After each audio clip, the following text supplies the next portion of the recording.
Bismillahirrahmanirrahim. I don't want to go through the whole 2 times Assalamu alaikum telling people to raise their voice on the second salam. So hopefully I get a good salam the first time. Assalamu alaikum wa rahmatullahi wa barakatuh. MashaAllah. So we'd like to get the event started. So before starting the event, we would like to ask the Imam of Masjid Salihin to come on the stage and recite a few verses for us, inshallah. So I'd like to invite him to the podium.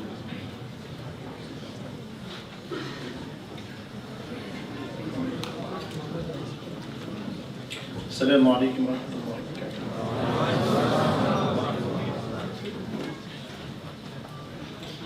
أعوذ بالله من الشيطان الرجيم. بسم الله الرحمن الرحيم. والضحى والليل إذا سجى ما ودعك ربك وما قلى وللآخرة خير لك من الأولى ولسوف يعطيك ربك فترضى ألم يجدك يتيما فآوى ووجدك ضالا فهدى ووجدك عائلا فأغنى فأما اليتيم فلا تقهر وأما السائل فلا تنهر وأما بنعمة ربك فحدث. بسم الله الرحمن الرحيم.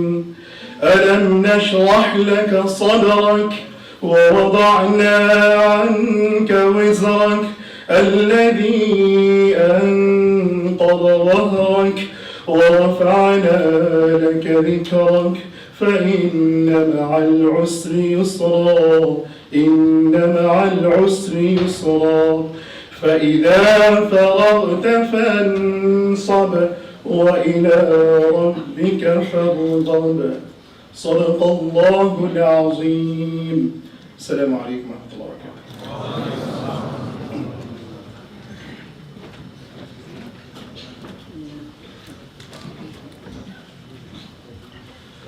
Jazakallah khair for that beautiful recitation. With that recitation, I'd like to invite our chaplain for the Queen's College Muslim Student Association to give us and come to the podium and translate the ayahs for us. So, with that being said, Dr. Ali.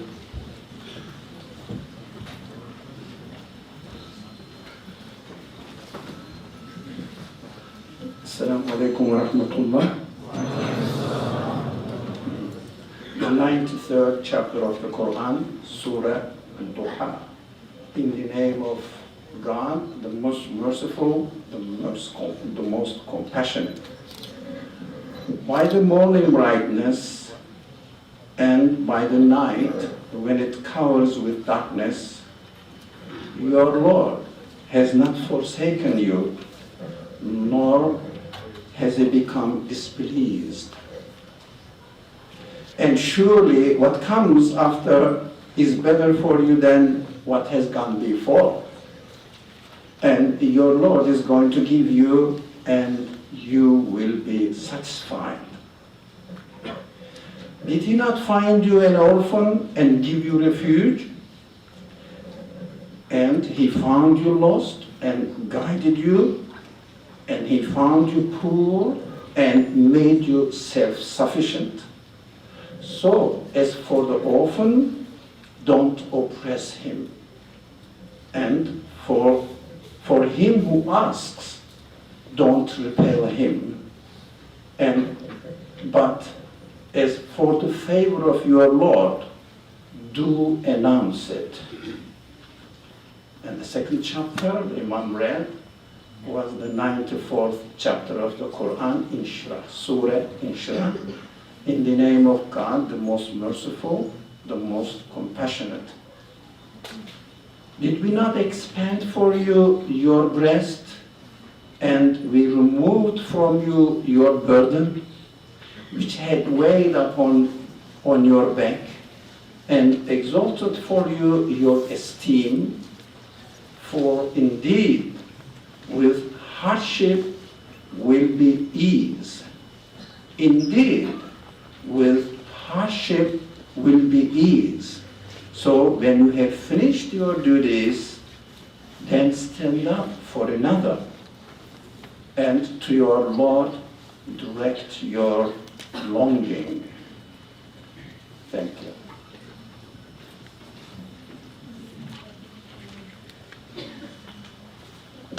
Jazakallah khair, Dr. Ali, for the translation. And I'm pretty sure you guys are not here to hear me speak, so without further ado, I'd like to invite Brother Nouman Ali Khan up to the podium for the topic that we have at hand.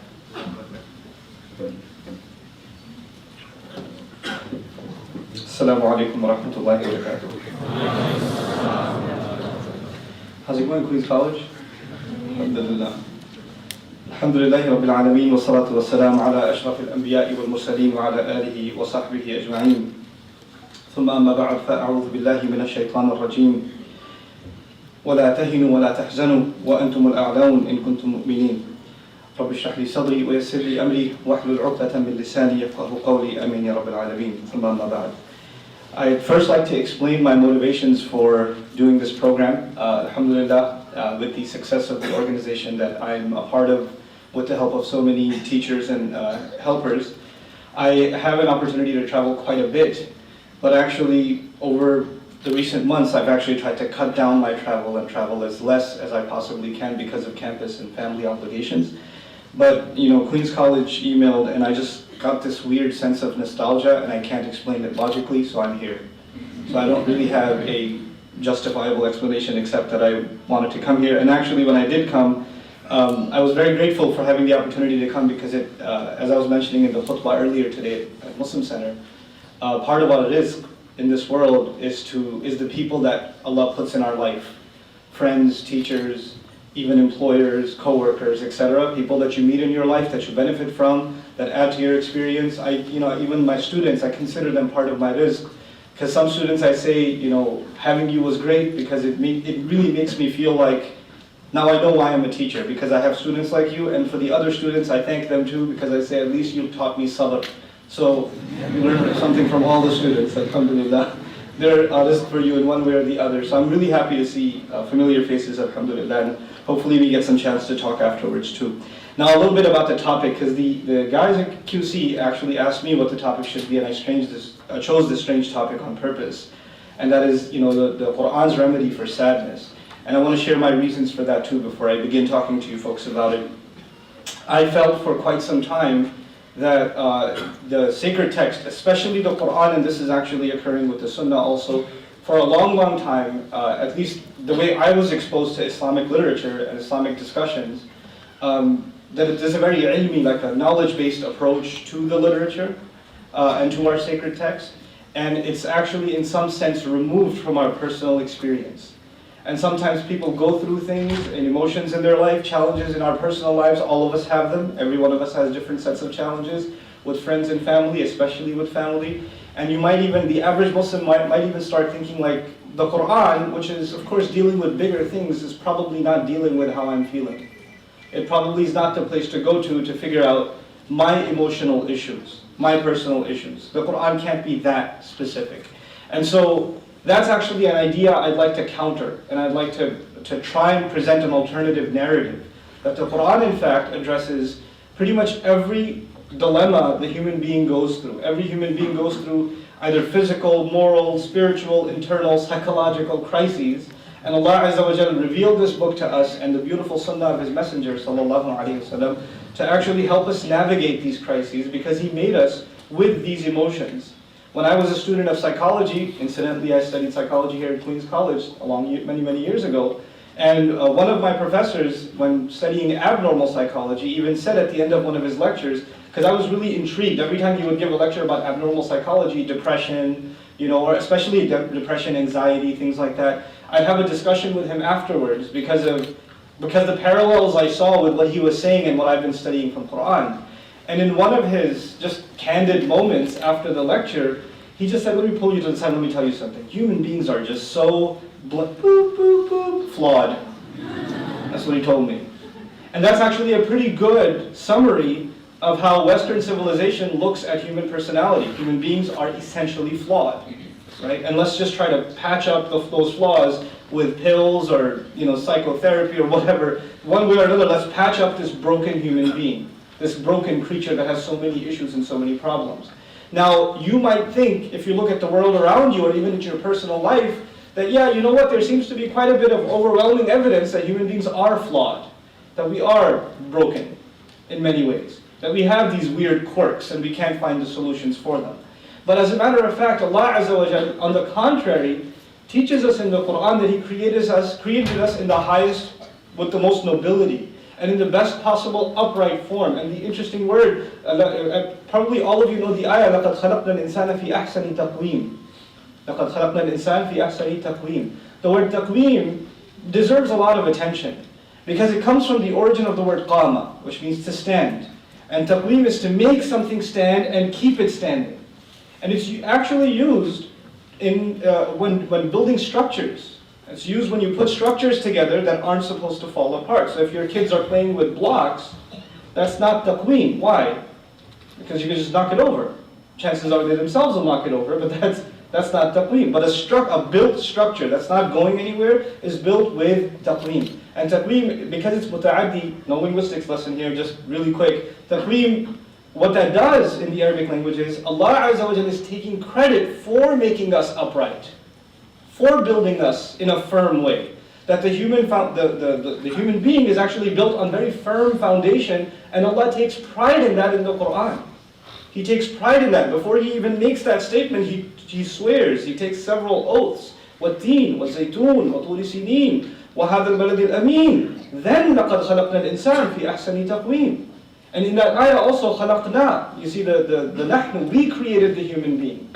After the oaths. The we is not the normal form in the Quran. Actually the huwa, the he is the normal form in the Quran. But when Allah wants our special attention on something, and He says this is not just any creation, this is special creation, He'll resort to the first person plural in the Quran, and that's the we. لَقَدْ خَلَقْنَا الْإِنسَانَ وَلِتَقْرِيبِ الْإِنسَانَ أَيْضًا. The ulama comment that this is actually to illustrate how close Allah is to the human being. That when He mentions His creation of the human being, He uses the first person. Anybody even with a little bit of rudimentary knowledge of language knows that the third person is far away, and the first person is obviously close. So when Allah uses the first person when talking about our creation, He's actually from the very beginning, from the act of creation, expressing His closeness to us. And so, that's actually not the topic of my lecture, but I wanted to use that as an introduction, that in our worldview, in the Islamic worldview of dealing with, what they call is mental illness, right? That's what they call it nowadays. But we don't call it an illness. We don't call it an illness, not from the Islamic point of view. Actually, one day, you people, how many psych students here, by the way, psychology students? Good, alhamdulillah. Very good, good to see hands. MashaAllah, keep it up and get a 4.0 GPA. Okay? And pursue your PhDs. And inshallah, study Quran extensively and the Seerah extensively. Because you will be the people that will develop an alternative view of personality. When you take personality theory courses and they study behavioral and all these different neurosciences and all of this stuff to figure out what human personality is, the Quran has its own very dynamic picture of what the personality is and what will heal this human being and keep this building from falling apart. Now, when you do build a building, when you do build a structure, then naturally everything Allah created on this earth, everything Allah created on this earth, Allah gave it a quality, especially human beings. He says in Surah Al-Rahman, كُلُّ مَنْ عَلَيْهَا فَانٍ. Everyone upon this earth, every human being that is, man refers to the living and includes the jinn also. He uses the word fana, fan. Fan is something that is meant to die. Fan is something that's got a timer on it. In other words, it's winding itself down. See, mayyit, كُلُّ مَنْ عَلَيْهَا mayyit means everything will die. But كُلُّ مَنْ عَلَيْهَا فَانٍ means everything will eventually deteriorate and die. It is meant to wind down. The clock is ticking on every one of us. So in a building, just like in a building, there's deterioration happening. But when deterioration happens, you blame the architect. You say, hey, this architect didn't do a good job. Look, the paint's chipping and the bricks are falling apart, etc. Or the plumbing's no good anymore. But actually, when the human being starts having issues, That's not because the architect missed something, but by design it was supposed to actually go through certain challenges. That was by design. That was actually put inside the human being. We were not created, creatures without challenges. But those challenges, we should not call them flaws. They're actually tests that Allah put inside of us. Emotional ones, physical ones. Those are tests that all of us have to go through. Interestingly, the Arabs, now this is not about Quran, this is about Arab society pre-Islam. The Arabs were very keen on psychology and emotion. They were they were really in touch with their emotions, with their poetry and their language. And like one of the most beautiful expressions I found in Arabic about psychology, they say, رُبَّ قَوْلٍ أَشَدُّ مِنْ صَوْلٍ. They say perhaps words can hurt more than a beating does.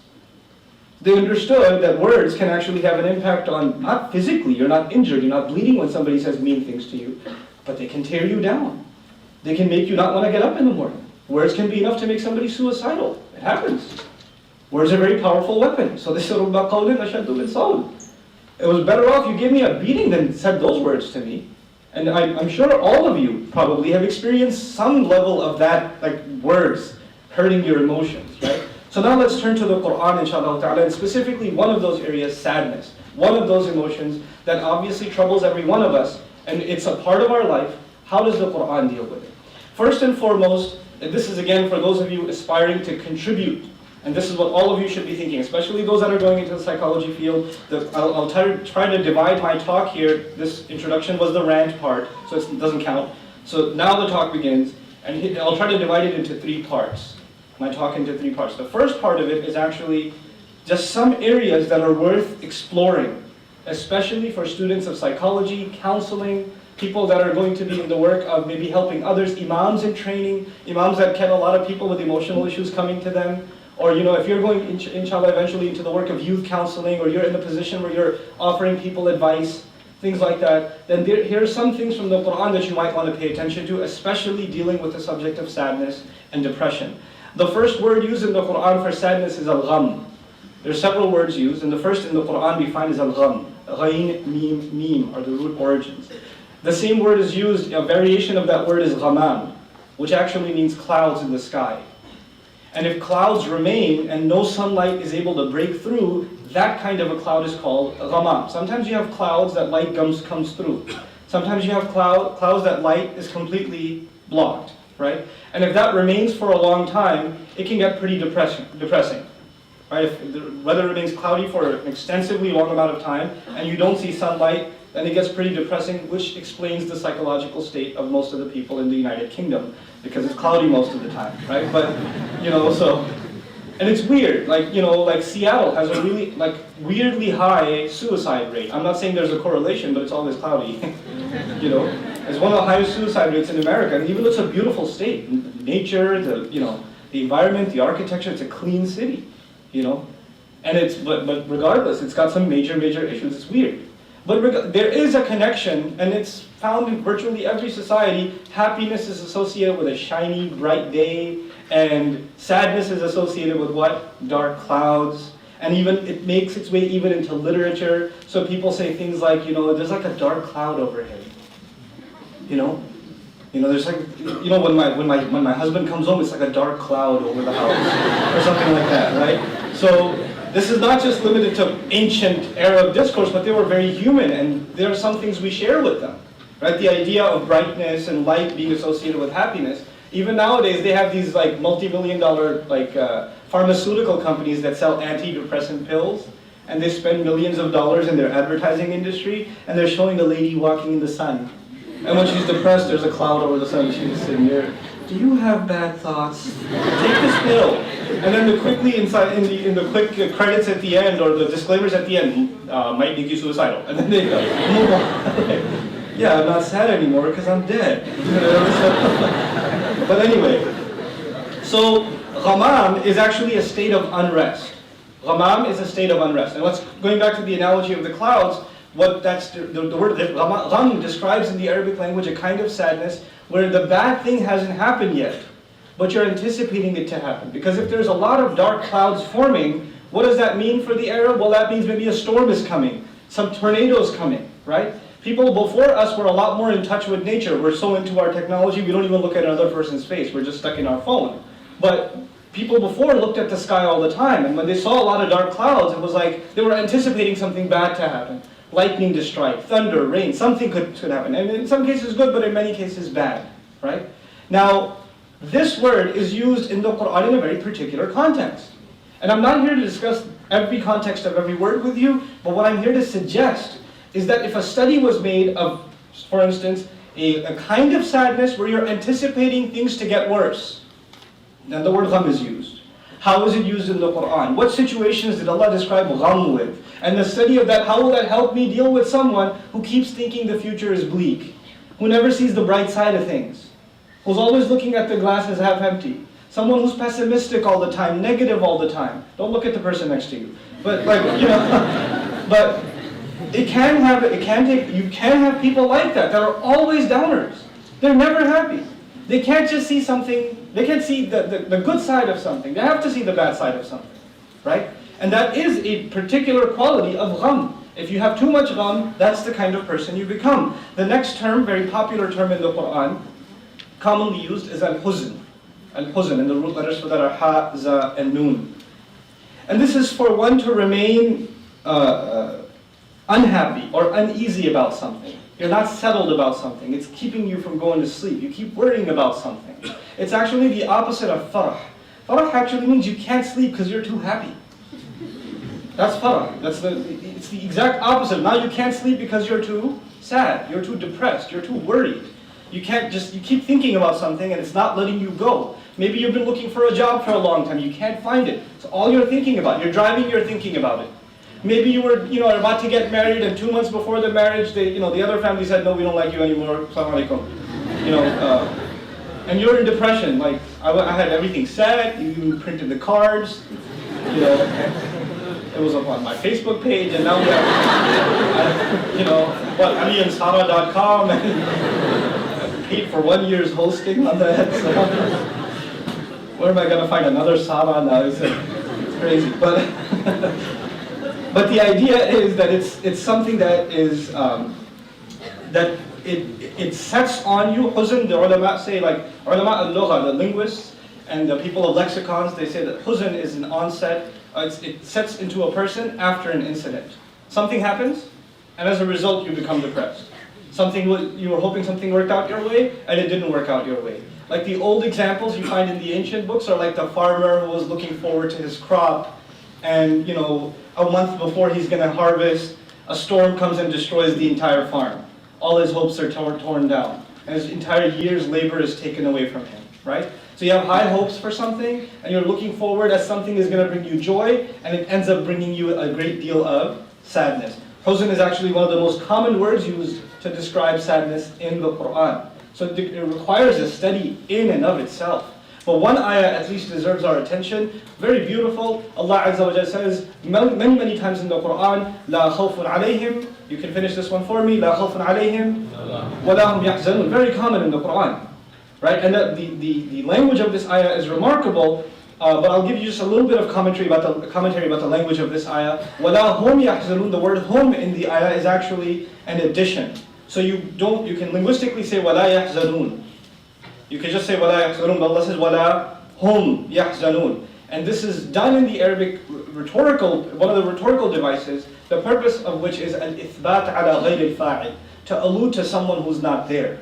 In other words, Allah is saying, they will have no grief, they will have no fears on them, Judgment Day. Believers will have no fears on them, and it won't be they that are in a state of sadness.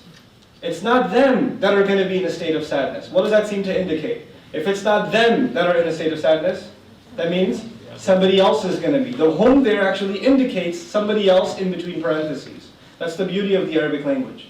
What we're learning from that is you will have states of sadness in life, in this world. Huzn will be there. But a perpetual state of sadness is actually not for you. And whatever huzn you're going through is nothing compared to the huzn of that day. Whatever grief you're going through, whatever suffering or emotional trauma you're going through, and I'm not minimizing it in any way, but what Allah is saying is the huzn of that day is the actual huzn. It's the actual huzn. And it's not like if you feel sad, you must not have good iman. That's not true either. We'll talk about that a little. That'll be my second part. Is it true that if we really had Iman, we would never be sad? No, absolutely not. That's not true at all. Prophets experienced a great deal of sadness. Righteous people experienced a great deal of sadness. The Quran is full of stories in which one of the central themes is sadness itself. Sadness is a part of life. It's a reality of life. The Quran is not there to eliminate sadness. The Quran is there to help us navigate it. Because it is one of the tests of life. Just like happiness is one of the tests of life. Just like anger is one of the tests of life. It's not like you can eliminate anger. You can't. These are emotions that were programmed inside of us. It's like saying, like you're eliminating one of the things that is inside you, like a limb. These are the unseen limbs of our being, right? These emotions that we have. Quran teaches us to navigate them in a healthy way. We'll talk about that in my second section. So what was the first word, just to see how bad the attention span is out here? What was the second one? Huzn. The third word is al-bath. Bath, ba, tha, tha. This is the one that a lot of people have, by the way, in the contemporary sense. And bath is a kind of sadness that is deeply penetrated. It's inside a person, and it starts impacting everything that they do, and they're not able to verbalize it. They're not able to actually say what it is. So they have this deeply felt sadness inside them, and it lingers, and it's always there. So even when the moment comes to smile, the face goes halfway up and comes back down. Right? They're not able to maintain happiness for too long. There are moments, like the sky's mostly cloudy, sometimes it's sunny. Like that. You know, there are people like that. They're just always, they're moping around, they're looking down all the time. And you're like, why are you in that state? It's the closest thing in the Arabic language to the, I guess, perpetual depression. People that are in a state of depression. That's called bath. Bath. Now, because depression is such a huge problem in the world today, and the Muslim Ummah is no exception. It's a huge problem in the world. This study becomes actually critical for Muslims. Studying how is bath alleviated in the Quran? What did Allah teach us? How do we deal with this form of sadness? So there's sadness from a traumatic incident. There's sadness of, oh, the future looks bleak. There's the sadness that's deep inside and you're not able to get it out. It's like this sickness or this sinus or this like allergy that you just can't get rid of. It's always there. You're always negative. That's bath. And by the way, if you're feeling you're the only one who has this, as a matter of fact, the word bath occurs in the Quran in one of the du'as that a prophet of Allah experienced continuous bath and huzn. إِنَّمَا أَشْكُو بَثِّي وَحُزْنِي إِلَى اللَّهِ. I complain about my bath. I'm not translating now. I'm complaining about, this prophet says, I'm complaining about my bath and my huzn to Allah. To Allah. What does the Dua teach us? You can even complain to Allah. Just what that ayah teaches us, I don't complain to anybody else. I talk about my suffering and my pain, and what does the complaining mean? Complaining doesn't mean, Ya Allah, come on. I'm so depressed. Help me out here. No. You know when you go to the doctor and complain? You don't slap the doctor and say, hey bro, you don't talk like, why'd you make me have allergies? You go and complain to the doctor because the complaint is actually a form of you getting his sympathy and his healing, his prescription. Just like a child complains to the mother when they're sick. Real complaint or fake complaint. My kids, there's flu going around all over the country. Like 3 of my kids had the flu the last month.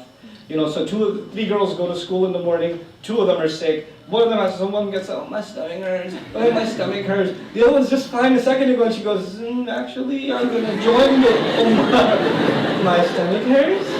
Not a good actor. So you have to, did I train her? I was like, you have to hold your stomach, you have to crunch a little bit.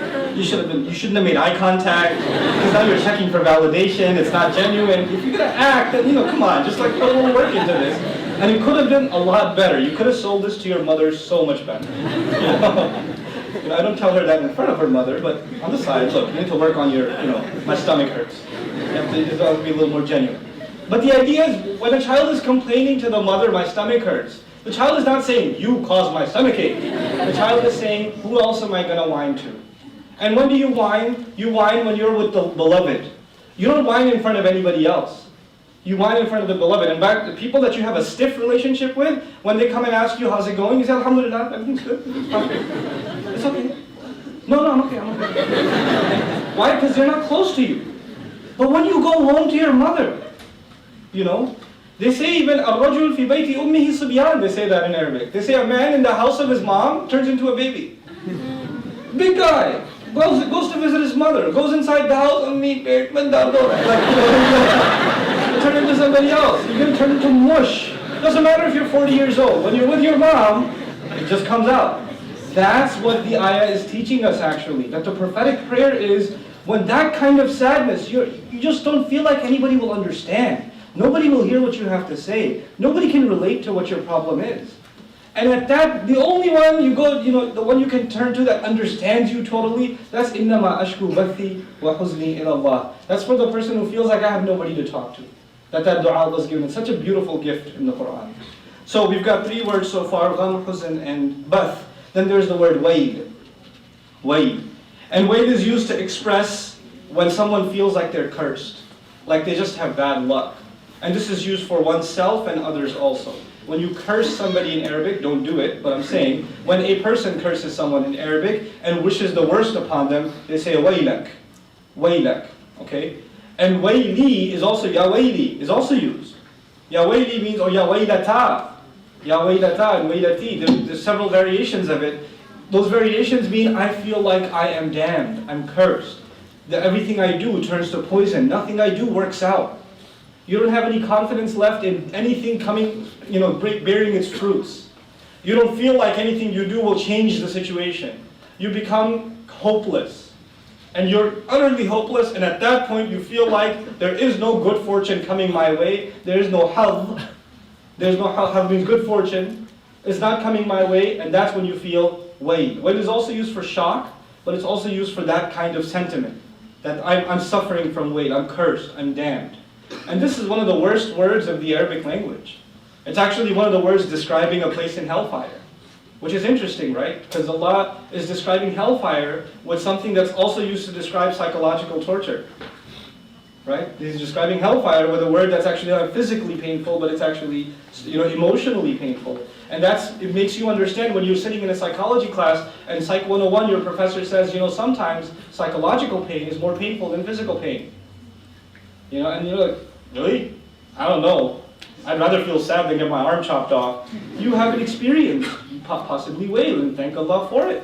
Then you understand the age-old saying that I was referring to, رُبَّ قَوْلٍ أَشَدُّ مِنْ صَوْتٍ.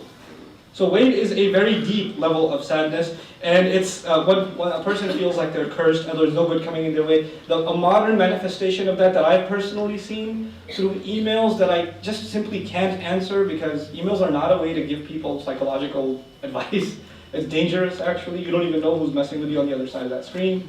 But one of the common manifestations of this I feel is I made a mistake in my life and I feel like Allah has cursed me and nothing good ever happens. I lost my job, this happened, that happened, that happened. And I really think that Allah doesn't like me anymore. And I'm not only will I have a miserable life, I'm just going to probably burn in hell anyway, etc., etc. This person just develops this I am cursed mentality.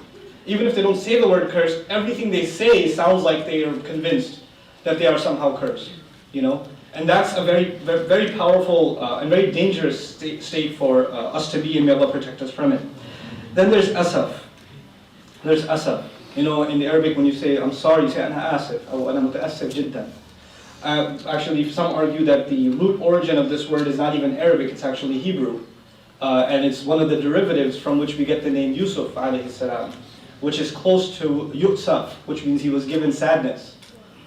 Because if you study the story of Yusuf alayhi salam, it has very sad turns one after the other. A child separated from a parent, an innocent man imprisoned. There are several occasions of very, very sad instances in his life. And so his name itself, they say, is derived from that word. But let's talk a little bit about asaf. This actually means a kind of sadness that eventually turns into other negative emotions. That's what I meant by the Arabs were really in touch with their feelings. They didn't just have a word for sadness, they kind of categorized it, right? So this word asaf actually means when sadness, that emotion of sadness, turns into something else. Like, for example, you're upset about something. You're upset about, maybe you got a bad grade, right? You took an exam, midterm, you crammed as much as you could, but you were half asleep when you were taking the test. You got a 40 on your test, and then you come out and you're extra mean and snappy with your friend. then you're experiencing asaf, because the sadness from one thing is translating into anger in other things.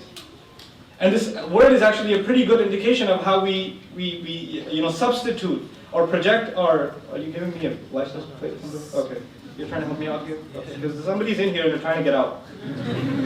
I mean, keep kicking them in, but I don't know how much longer I can keep the president of the others MSA in here. Okay, so anyhow, what was I saying? Something about happiness? What was it? About failing at No, the that. lecture was about Adam alayhi salam. And then you take the anger from one thing and you What was the put it word? into sadness. Asaf. Very good. Very good. Asaf. Asaf is the sadness where you displace your emotions into something else. Usually anger.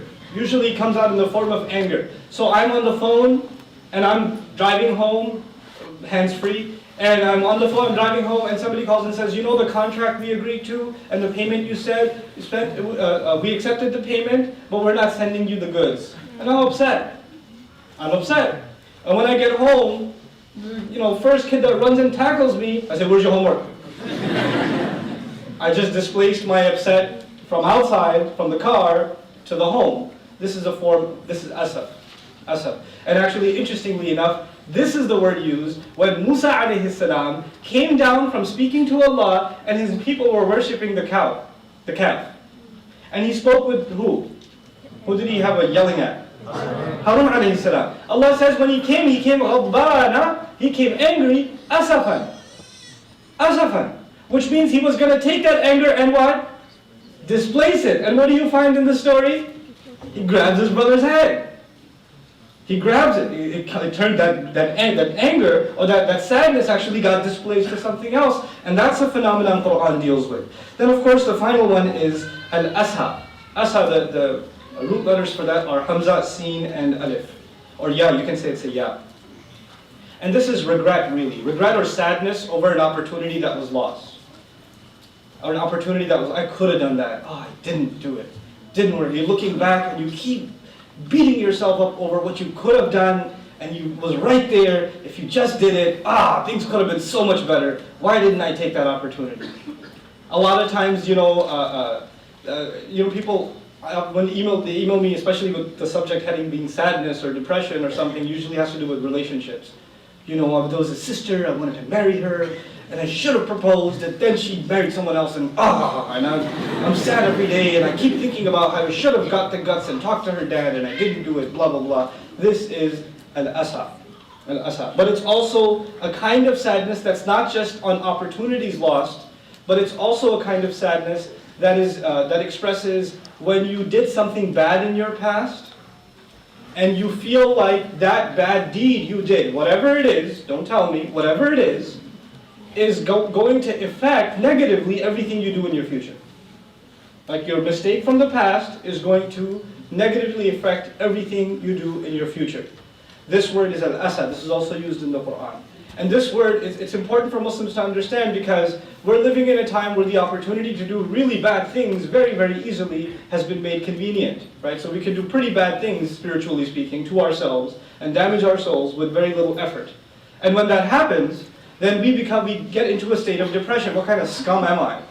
To the world thinks I'm Muslim, but look at me on the inside, look at the kinds of stuff I'm up to, how can I even live with myself? And there's this regret over what you've committed in the past, and what most people do when they don't know how to deal with this, is they look at their past mistake, and they define themselves with their past mistake. What I mean by that is, I messed up, that must mean, I messed up in the past, which must mean I am messed up. There's a difference between I messed up and I am messed up. When people mess up, that doesn't mean they are messed up. That just means they messed up in the past. That is no guarantee that they will mess up in the future until they convince themselves that they are in fact messed up. The only one who can mess you up is your own conviction. Allah Azza wa Jal built you with taqweem. You could get hit, that building could get hit, it could get rattled, but you can fix the damage and maintain the building. Or you could say, let it get hit some more until the building collapses. Then don't blame the architect. And don't blame the architect. That's you brought that on yourself. You cannot live with that kind of constant negative being brought back over and over and over again. There are mother-in-laws, especially in Desi culture, that relive sad incidents in the past. or they don't let their daughter-in-laws, or the daughter-in-law doesn't let the mother-in-law, or the father doesn't let the son or daughter, they don't let them get over what happened. Just get over it. Move on with life. They can't do it. They have to bring it up. It happened 20 years ago. Let it go. No, you did not get married without permission. Therefore, it just makes me sad. But it's over. You cried about this for 3 weeks already. Remember all those tears? Remember all those dishes you broke? We did that already. Now I have children, and those children are going to get married. And you're still not coming to the wedding because of what happened for that like 30 years ago. You're making yourself miserable, people around you miserable because of asa, because you can't let go of the past. And you're letting it cloud the rest of your future. Allah Azza wa Jalla did not want us to have a heavy life or to have a heart filled with sadness. Actually, one of the descriptions of a heart that's full of iman, a beautiful description in the Quran is qalbun salim. Qalbun salim, so beautiful. The word salim in the Arabic, you know one of its meanings? Healthy. One of the meanings of salim is healthy. Allah wants the believer that comes to Allah on Judgment Day successfully. Allah says, إِلَّا مَنْ أَتَى اللَّهَ بِقَلْبٍ سَلِيمٍ, except for the one who comes to Allah with a healthy heart, a sound heart, a heart that is free from damage, meaning emotionally you're sound, not just in terms of your iman, but these emotions have an effect on our iman. Fear, anger, depression, grief, all these things are directly related to our iman, and that's my next conversation with you. I shared a few Quranic words with you. There are actually more, but these are the words that become the subject of somebody's study when they're trying to understand this emotion from the Quran's point of view. And it's really a wealth of wisdom for bettering our living, and inshallah one of you is going to do your PhD on this and publish it, and then you can, make a dua for me on the first page or something. Okay. Alright, so now, this is my second section. I think I'm organized. But the second section is different cases in the Quran where Allah describes, in fact, that sadness is a reality. And therefore you're not any less of a person for experiencing sadness. Iman, having good iman, having strong faith does not mean you're guaranteed happiness. Those are not equivalents, in this world at least. This is a world of difficulty, of challenges, and of trial. So for instance, Ibrahim alayhi salam as a young man experiences the trauma of being expelled from his own house. That's traumatic, being kicked out of your home by your father, right? And being, having to leave your entire village, your entire family. And then you have Yusuf alayhi salam who's being betrayed by his own older brothers. What's a little kid do? He wants to be like his older brothers. He wants to play with his older brothers. If you're the older brother, you always want to play with your older brother's toys. There's an attachment to the older sibling. Younger girls, they want to dress, they want to take the older sister's clothes. You're always mad at the younger sister. You always take my phone. You always take my shoes. Don't touch this stuff. God. And the younger one will not want something until what? The older one has it. Has no interest in it until the older one touches it. Why? Because Allah put that affiliation and that you want to be like them. You idolize them. You try to talk like them. You want to be friends with their friends. You don't want to have your own. You always come into the room and they're hanging out with their friends. Cool, these are my friends. No, I want to hang out with them too. And they won't tell you they want to be just like you, but that's what it is. They idolize you. They look up to you, especially of the same gender. But this child is betrayed by those he looks up to. That's traumatic. That's really sad. And then from the very beginning, we learned this child has such a close relationship with his dad that he's even telling him you're going to try it again? I'll try it again. That guy won't quit. I'm probably from Baruch College. I went to Baruch. Okay. So if you have, with Yusuf alayhi salam, he was so close to his dad that he even told him talked to his dad about what he dreamt. It's not an easy thing for a child to feel comfortable enough and so close to your father. You don't even tell your dad what happened at school or what actually happened. You're actually sitting there talking to your dad about what happened in your dream. That's a real closeness between father and son. And the father's actually carefully listening. That's the other crazy thing here. He's really attentively listening to the dream described by his child. I have conducted that experiment in my home. Did you have a dream? Yeah. There was a banana that was trying to eat me. And then what happened? I cried. It's not a spiritual experience for the most part. So I commend Yaqub alayhi salam for listening to a child's dream. The sun and the moon were doing sajda to me. Go on. And We read the stories and we move on, but that closeness, and then this child is stripped from his father. There's the sadness of the father. There's the sadness of the son. And there's one thing to know your son died. There's one thing to know your son died. It's another to not even know what happened. To not even know what happened. That's traumatizing. That's traumatizing. I can tell you, I have felt sadness in my life that I have never experienced in my life until after becoming a parent. When your child is sick, and when your child is shivering from a fever, and they're helpless, and you can do nothing about that except call Allah, and this child is holding on to you, and they're shivering like this, and they want to take a food, and they hold the food in their hand, they don't even have the strength to keep their hands stable, it will tear your heart from the inside. It'll tear you up from the inside. You cannot experience that kind of sadness. But that's a result of love. Love will bring about a lot of sadness. It comes with the territory. Okay? Because we care about the ones we love, and when they suffer, we suffer equally, if not more. Sometimes even more. So this is, in the case of Yusuf alayhi salam and his brothers, Musa alayhi salam and his nation. His nation caused him so much pain. And these are just some examples. The Prophet sallallahu alayhi wasallam and Quraysh. The Prophet sallallahu alayhi wasallam and his uncle, neighbor, family, his own uncle, next door neighbor. What kind of guy? I talked about this when I was discussing the Dars on Surah Al-Kawthar, which is going to be the last part of my talk to you today, right? What kind of a guy, uncle, not distant, but uncle, celebrates when his next door neighbor, who's his nephew, just lost a baby. The baby just died in the house of Muhammad sallallahu alayhi wasallam. And Abu Lahab goes out celebrating, making noise that Muhammad will not have a son. His name will not carry on. Hooray! And they didn't have roofs on the houses back then, so it's like you're in the backyard, and your neighbor's just got a backyard, and he comes out and he screams. Can you hear it? Yeah. That's gotta hurt. Your own uncle celebrating the death of your child. That's what the Prophet felt, sallallahu alaihi wasallam. Any human being, even enemies put their weapons down when they hear the general on the other side just lost a baby. They're like, look, you're my enemy, I want to cut your throat, but I'm going to give you a day to grieve, because I feel that pain. I'm going to let you, this is honor among enemies even. He didn't even have that. That's the kind of sadness. And you know why that story is important? Because it's teaching us sometimes the most painful blows and the most traumatic sadness you will experience in your life will be from family. There will not be some stranger that will cause you sadness. It will be people that are closest to you, because they have such close access to your heart. So when they can mess up, they can really mess you up. Parents can mess you up. Children can mess you up. Husband and wife can mess you up. Uncles can mess you up. Cousins can mess you up. Those people that we love the most can also hurt us the most. And that's something that's not unique to you. The Prophet himself, sallallahu alaihi wasallam, experienced these things in the most horrendous way. And there's a reason Allah put that stuff in the Quran for us. Because we don't feel like we're the only ones dealing with this stuff. We're not. This has been dealt with before. These situations have occurred before. Then, Adam alayhi salam and his sadness. His sadness with Allah. Has Allah forgiven me or not?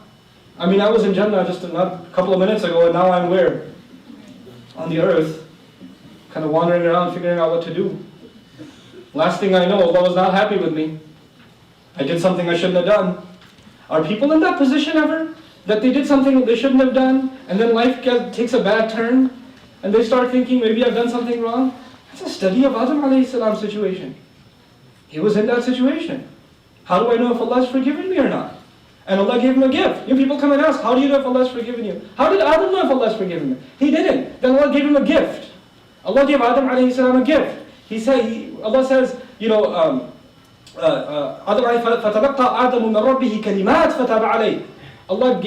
brought Adam into contact, alayhi salam, He brought him into contact with words and then accepted his repentance. Right? And in that surah, in Baqarah, Allah didn't even tell what those words were. He didn't even say what they were. He just said Adam was brought into contact with words from his master, and as a result of those words, therefore, he accepted his repentance. Meaning, if you guys could have access to those words, if you guys, Adam alayhi salam messed up pretty bad. That's pretty bad. And even he's given these incredible words, and he used them sincerely, and then Allah forgave him. So when somebody asks, how do I know if Allah's forgiven me? I say, well, you know, we are children of Adam, so we did inherit the gift. I mean, this is passed down, gifts are passed down in inheritance, right? And there's one thing that you don't have to share inheritance and divvy up is wisdom. Wisdom is passed down 100%. Not like property. Property has to be divided. Money has to be divided, but wisdom you can deliver 100% to the next generation. What did we get in inheritance that we can know that Allah has forgiven us? رَبَّنَا ظَلَمْنَا أَنفُسَنَا وَإِن لَمْ تَغْفِرْ لَنَا وَتَرْحَمْنَا لَنَكُونَنَّ مِنَ الْخَاسِرِينَ. That dua is an inherited dua to know that you've been forgiven. That's a very powerful thing to know. You know, to answer that very deep and very sad, very heavy question. Then of course, Nuh alayhi salam and his spouse. His son caused him grief. How many parents come up to me, my son causes me so much grief. I love him so much, but he makes me so sad. Before I came here, before I came to the city, some parent called me and said, my son has caused me so much grief. I've done everything I can for this boy, and he has continually caused me grief. What do I do about it? Can you talk to him? Can you do something for him? It's like, all I can do, I'm nobody. I can't even help my own family members or myself. What am I going to do? All I can do is remind. That's all I can do. That's all any of us can ever do. Change comes from Allah Azza wa Jalla, you know? And so, and of course, Lut alayhi salam and how terrible he felt. Man, you know, talk about bad moods. You know when the English expression, man, I was in a bad mood. I was in a bad mood. That expression is actually only used for Lut alayhi salam. When the angels showed up to destroy the nation, okay, سِيءَ بِهِمْ وَذَاقَ بِهِمْ ضَرْعًا ضَاقَ بِهِمْ ضَرْعًا. He just felt bad. He saw the angels and he's like, oh God. He just felt so terrible. There are reasons he felt that way, because they came in the form of good-looking men, right? And he, oh, this is trouble. And he was just really upset. Well, how am I going to handle this? You know? SubhanAllah. The last bit I want to share with you before I move to my next section, inshallah, and then I conclude, is one of the great expressions of sadness in the Quran. I actually use this just humorously. I used it with my students the other day. My students get a lot of exams. I give a lot of tough exams. And every time I announce, okay, there's a big one tomorrow. You know? But we just had one yesterday. No, you're having another one tomorrow. Come on. I was like, let me tell you something. So the Battle of Uhud. Here you go. He's going to religiously justify the exam again. But in the Battle of Uhud, the Muslims suffered tremendously. There was the sadness of the lack of discipline.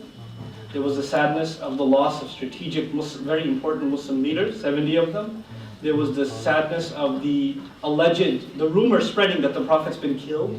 There was the sadness of him losing his tooth and actually falling unconscious. There was the humiliating sadness of the Muslims having to retreat up a mountain. There were sadnesses piled one on top of the other, and things weren't looking like they were getting any better. Which kind of sadness is it when things don't look like they're going to get better? Which one is, oh, this was your test. And you have, unfortunately, come on, give me. Brothers, things aren't going to get better.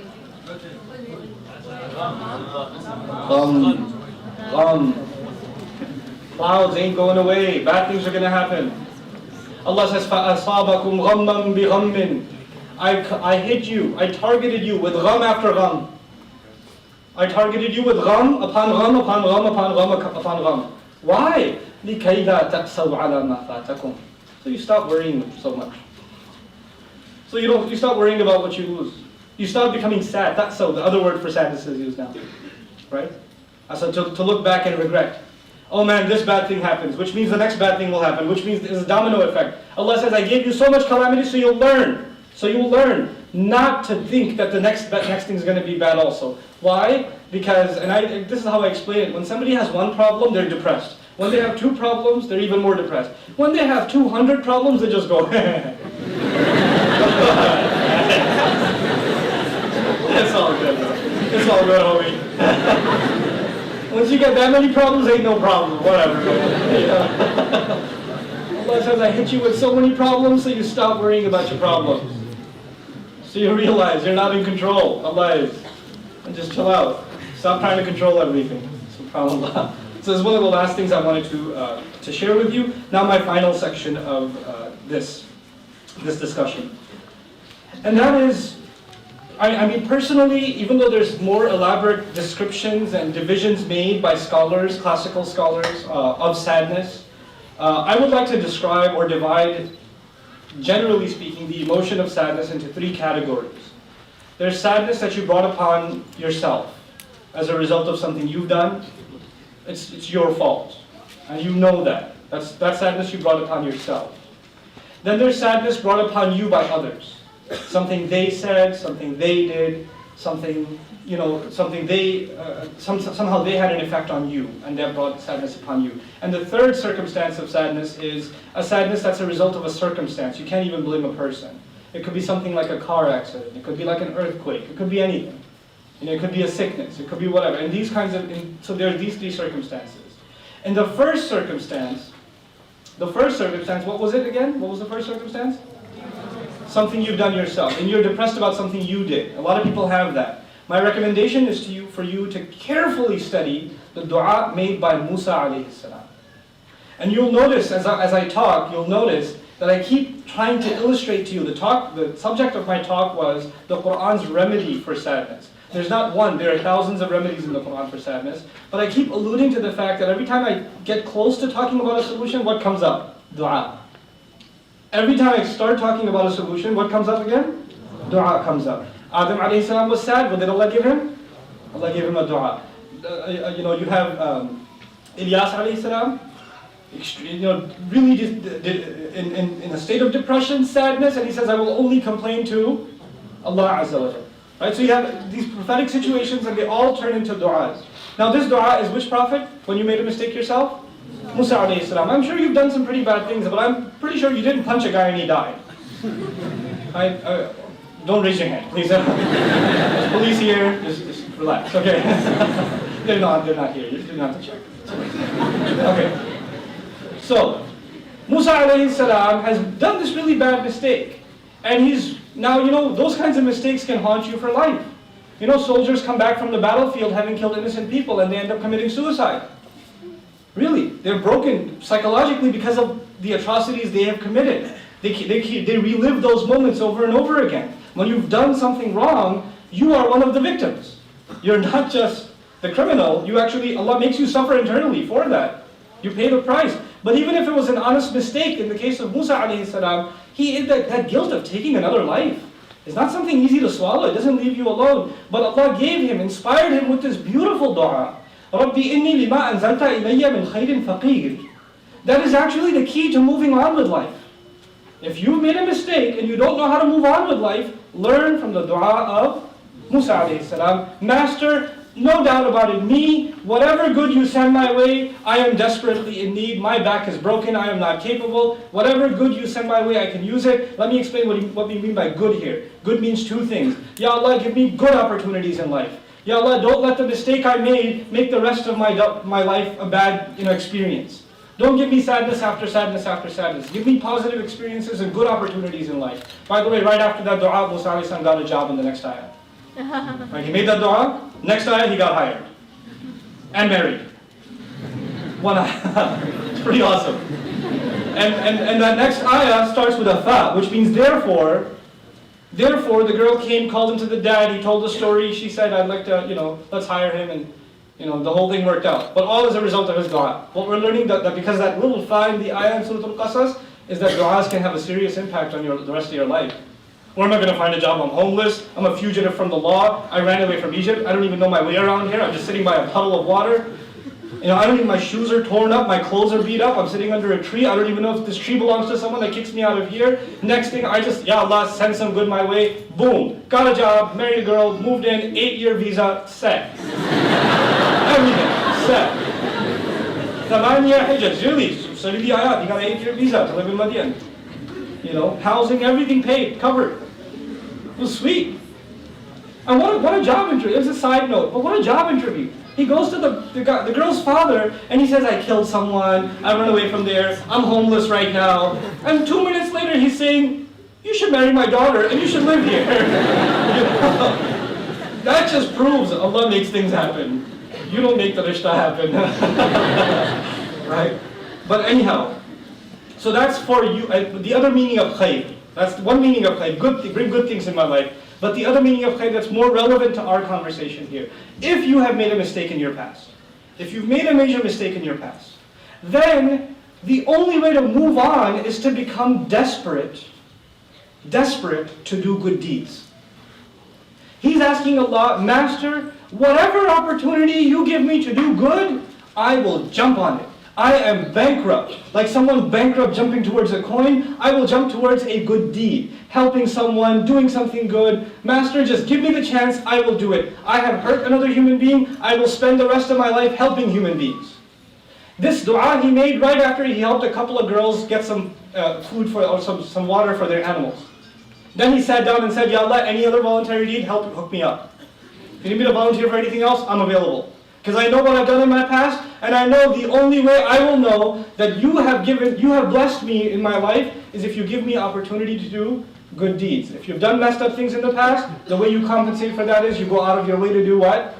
Good things. And the lesson in Surah Al-Qasas is, the number one kind of good thing is not make more salah or make more dua. That's standard anyway. You have to do that anyway. Help people. Do good things for people. Mend relations. Visit the sick. Take care of your parents. Visit your grandparents. Talk to the cousin that you hate. Send them a gift. That stuff. That's what because he did good for these girls. He didn't go and do ibadah and then say, Ya Allah, forgive me. Actually, he just helped these girls and saw that helping them is actually my healing, me moving on with life. That's how he saw it, alayhi salam. Okay? So that's when you make a personal mistake. Now I told you there are three kinds of sadness that I divided. There was sadness brought on you by yourself. There was sadness from what? Sadness brought upon you by other people. In the case, one of the great examples, Musa alayhi salam is such a hero in the Quran, really. I mean, I even made friends with a rabbi because I'm so in love with Musa alayhi salam. Really, I have a rabbi friend in Dallas. I hang out with him talking about Musa alayhi salam. Because Allah was talking to Jews so much in the Quran, and they obviously had some background information when they were listening. So I want to know that background information.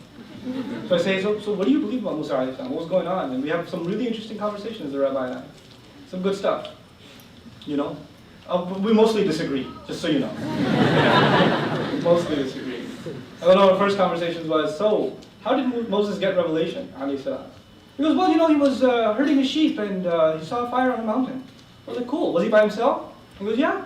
I was like, he was with his family. He said to his family, unless you're considering his sheep, his family, no. He had a family. And by the way, just because I'm talking to a rabbi at a kosher restaurant, I was like, by the way, they were Arab. Because he married Madi, he married Arab. And they admit that. Alhamdulillah, at least they admit that. Okay? So, Moses' kids were half Arab. It's cool. But anyhow, coming back to Musa alayhi salam, when others cause you pain, when others, his nation has caused him so much pain. So much pain. And the only one really willing to listen to him, or anything he has to say, is his own brother. That's all he's got, really. So he turns to Allah and says, قَالَ رَبِّ إِنِّي لَا أَمْلِكُ إِلَّا نَفْسِي وَأَخِي. I have no control over anybody except my own brother and myself. Myself and my brother, that's all I can control. فَافْرُقْ بَيْنَنَا وَبَيْنَ الْقَوْمِ الْفَاسِقِينَ. Ya Allah, just can you divorce us from these other people? I can't deal with them anymore. This is not for family. Don't make dua to Allah, Ya Allah, my mother-in-law. Move her to another state. Ya Allah, if she can just move to Atlanta, it would be so much better for us. No. This is about other people, not family. There's no escape from family. لا مفر من الأهل. Ain't no escape. Prophets they cannot depart from the family until God's commandment comes. Nuh alayhi salam has to stick with his family until Allah tells him leave. Ibrahim alayhi salam continues to pray for his father until Allah tells him stop. When a mother came up to me and said, my son is such a disappointment. One of my kids memorized Quran, did this. The other one drinks and he clubs and I don't even think he's my son anymore. I don't consider him my son. This auntie, no, aaj ke baad mera beta nahi hai wo. That sort of thing. I told her, how do you say it? Well, you know, Ibrahim alayhi salam, he left his father, and Nuh alayhi salam, Allah told him it's not your family. I was like, Allah told you it's not his family, or Nuh alayhi salam? And after how many hundreds of years have you lived that you get to apply the fatwa of Nuh alayhi salam yourself? Watch it, lady. That's still your son. You can call him whatever you want, but he's still your son. You can't break family ties. But you can pray to Allah to separate you from those who are not family that are causing you a lot of grief. It could be your employer causes you a lot of grief. It could be, Ya Allah, get me a job where I don't have to suffer through this. That's fine. If Musa alayhi salam has a right to ask that, you have a right to ask that. That's fine. There are some people you just can't get along with. They're just there to cause you grief. And you pray to Allah to help you get away from those kinds of people. Keep you away from them. And that's perfectly fine. But when it comes to family, it's not about, Ya Allah, get me away from them. Ya Allah, make our relations better.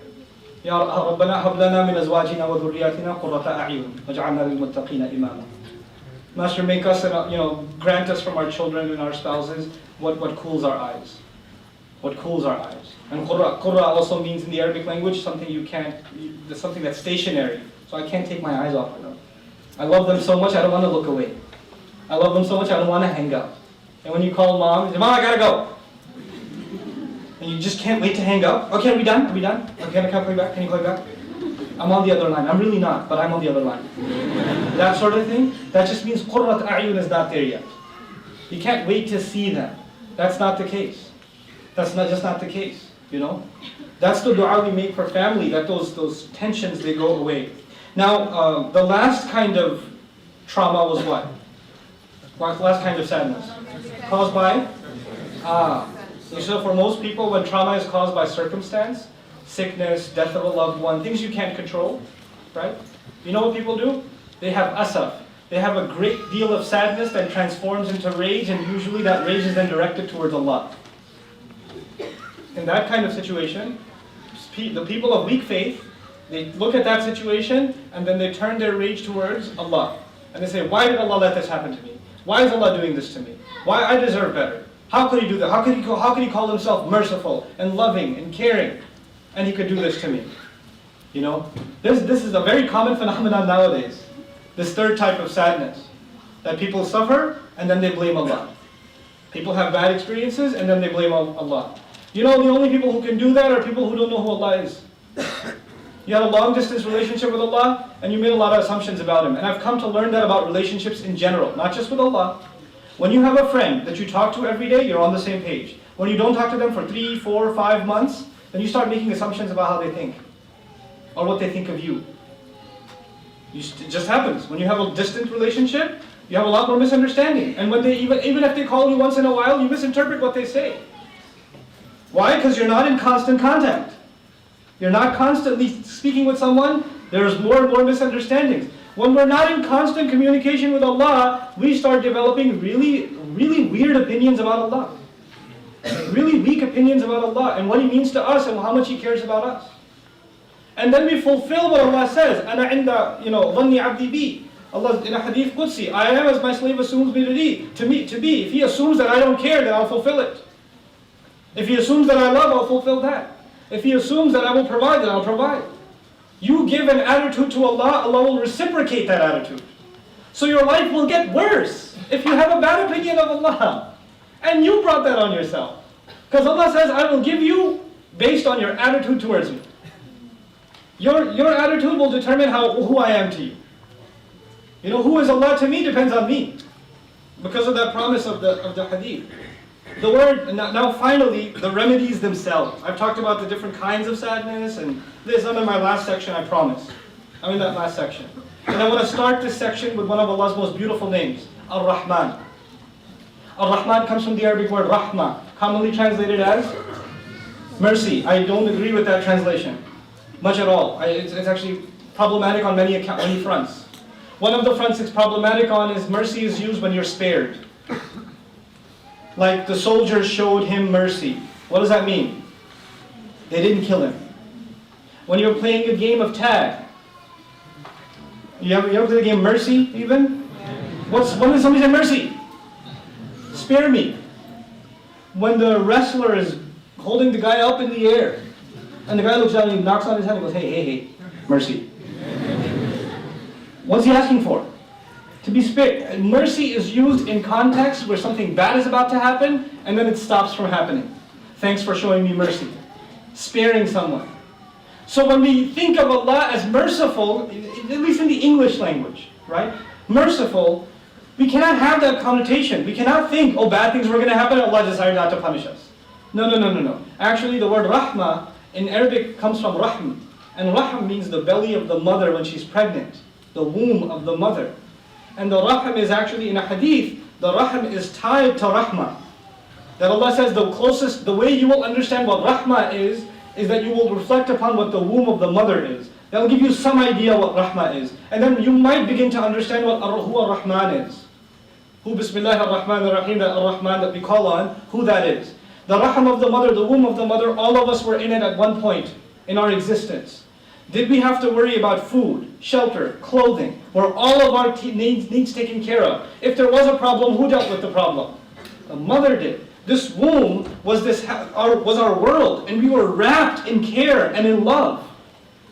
And we offered nothing but grief to the one holding us.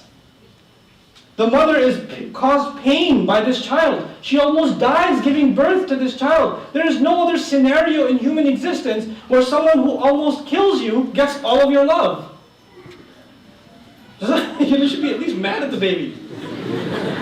It just almost killed me. You know how much I bled for you? At least be mad at the kid, but the mother sees him and does what? Oh, my baby. It was worth it. This baby, even when he's inside, the mother is stretching, he's pulling at her ribs, he's kicking, and all kinds of things. He's making her throw up. Everything tastes like paper. She can't go to the bathroom easily. She can't sleep. This side, the back hurt. That side, the ribs hurt. He's constantly in pain. And yet, all she has for the child is love. Actually, one of the core meanings of rahmah is someone who wraps you in his care motivated by what emotion, by what sentiment? Someone who surrounds you in their care because of love. And no one does that more than Allah. He surrounds us in His care out of His love. That's Ar-Rahman. Now if you knew who that is, then you wouldn't be talking about Allah a certain way. You wouldn't be talking about Allah. That's because you cannot compare creation to Allah. What your mother did for you in your belly cannot even be compared to what Allah is doing for you all the time. You can't even compare the two. That's who Allah is to us. Ar-Rahman. So that's the first remedy in the Quran, the names of Allah, and of them Ar-Rahman. The one we invoke all the time, the one we call on all the time. The second example that I want to share with you, wallahi, this is one of the most powerful examples of dealing with this subject in the entire Quran. Musa alayhi salam helped his people escape Egypt. You know that, right? How are you guys doing on attention span? You guys okay? You guys alright? Okay. Alright. If you're not doing okay, just continue sleeping, that's fine. Alright. So, Musa alayhi salam just helped, by Allah's permission, his nation escape Egypt. These people have been in slavery for quite some time. Slavery, a happy time or a sad time? Sad time. What adds to that sadness is that the people that are walking across the body of water have living memory of babies being slaughtered in front of their eyes, their own. Their own children not just dying, being murdered. Is that a memory that just disappears? No. Even though they have escaped the clutches of Fir'aun, these people have lived a life of indescribable sadness. It's not just the loss of a child, it's the loss of thousands of children in front of the eyes of the parents, at the hands of merciless soldiers. This was a policy of Egypt. So you have a bunch of grieving parents that are escaping Egypt. A bunch of grieving parents. And Musa alayhi salam has helped them escape. Now they're on the other side. Has the sadness disappeared? No. Now Musa alayhi salam is going to give them a khutbah.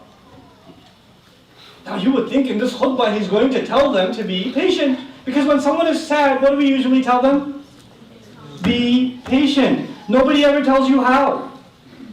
Everybody says be patient. Patience is a goal. There's no how to patience. You get there. You can't just say, oh, be patient, okay. Patient, got it. You can't do that. Still not coming, still not coming. You have to do certain other things that get you to patience. Patience is not something you can just do. It's an acquired power. It's an acquired, power. It's not something that's innate inside of us. It has to be nurtured, built. So the question in this khutbah, what I feel, is that Allah Azza wa Jalla gave us the key to nurture patience. As a matter of fact, they're out in the middle of the desert, they don't have food supplies, and there's the sadness and trauma of that terrible history that they've lived. And yet Allah Azza wa Jalla, through the mouth of Musa alayhi salam, has them listen to this khutbah. وَقَالَ رَبُّكُمْ لَإِن شَكَرْتُمْ لَأَزِيدَنَّكُمْ. Your master said if you could just be grateful even a little bit, he would absolutely guarantee, he says, I will I guarantee I will increase for you. I will give you more and more and more and more and more. What did he bring up? What things should you do? Be patient? No, be what? Be grateful. How are you telling the people that have lived nothing but misery? They've lived nothing but misery. And you're getting up on the minbar and you're telling them you need to be what? Grateful. You need to be grateful. This is the key remedy to sadness. The change of thought. Instead of thinking about patience, because patience means you're thinking about the trouble you had and now you're being patient over it. The messenger, Musa alayhi salam, changed the mindset of the entire people. He's saying, hey, don't think about the sad things that have happened in your life. You need to focus on the good things that have happened in your life. And when you focus on the good things that have happened in your life, who will you give credit to? Allah Azza wa Jal, and that will make you grateful. And when you become grateful, what becomes easy? Patience becomes easy. When gratitude is not there, patience is impossible. Why do our ulama call sabr and shukr two wings of a bird? Bird can't fly with one wing. Why do they call it that? There's a reason. Because without gratitude, these people can't move on with their life. And what a beautiful thing. Allah Azza wa Jalla said in that ayah, if you were just to be grateful, I promise, I swear to it. And if ana is used, azidannakum. And the strongest form of the verb is used. And Allah normally does not use I in the Quran. That's even more rare than nahnu. It's the rarest form. But he says to them, if you could even show me 1 ounce of gratitude, al-madi, la in shakartum, even if you did that, then I guarantee over and over again, I will increase you. Now the question arises, when you say to somebody, hey, I want to increase you, does that make any sense to you? What do you mean? You want to increase me in terms of weight, knowledge, wisdom, patience, crime? What do you want to increase me in? Money? I'm interested in that one. Allah Azza wa Jalla says in the ayah, through this khutbah of Musa alayhi salam, Allah says, if you were only to be grateful, even the least bit, I will absolutely increase all of you. The question he didn't answer is, in what? زاد يزيد هذا الفعل يحتاج إلى تمييز. This verb needs a distinction. Like we say, ربي زدني what? علما, not وزنا. Ya Allah, increase me in weight. No. علما, knowledge. Increase me in knowledge. In this ayah, Allah promises, I will increase you. He doesn't say in what. He doesn't say in what. You know why? Because every one of you needs increase in some other thing. And he said, whatever you need, I will increase. I will not limit my increase to you. Some of you, I will increase you in children. Some of you, I'll increase you in patience. Some of you, I'll increase you in strength, in knowledge, in rizq, in provision, in happiness. I'll increase you in whatever you need increase in. Because sadness is something is depleted, right? Something's missing. I'll increase it. I'll fill it up for you. You just have to be grateful. وَلَئِن كَفَرْتُمْ إِنَّ عَذَابِي لَشَدِيدٌ. Subhanallah. And if you were to be ungrateful, Allah does not answer actually the conditional statements in Arabic. You know how in English you say if-then statements? If you do this, then this will happen. So if you're grateful, then I'll increase you, right? But if you're ungrateful, Allah didn't put the then. That's a mercy of Allah. If you're ungrateful, ... He didn't put it then. That's His mercy. That's actually, you can't be grateful for anything else, be grateful He didn't fulfill that. He just started a new sentence, إِنَّ عَذَابِي لَشَدِيدٌ. Didn't say فَإِنَّ عَذَابِي لَشَدِيدٌ. وَلَوْ قَالْ فَإِنَّ عَذَابِي لَشَدِيدٌ لَكَانَ جَوَابَ الشَّرْطِ. If he said فَإِنَّ عَذَابِي لَشَدِيدٌ in that ayah, that would have been, you're going to get punished. Allah didn't put a fa there. Every letter in Quran, wallahi, every letter is just incredible. Last remedy. And it's on the same note. And I'm going to try to make this as brief as possible. I told you one of the most traumatic experiences emotionally in the Prophet's life, sallallahu alaihi wasallam, is the loss of a beloved son. What adds to the misery of this event is, of course, Abu Lahab and his wife. Thus, all of this is happening. And two surahs are revealed. Surah Al-Lahab, which probably all of you are familiar with, but interestingly, and more importantly, Surah Al-Kawthar. Surah Al-Kawthar is revealed. And Surah Al-Kawthar doesn't even address what the Prophet lost. And we all know what the Prophet lost, sallallahu alaihi wasallam. It's hard to stop thinking about it. It's hard, you know. And Allah Azza wa Jalla says, "Inna a'tainaka al-Kawthar." We gave you Kawthar.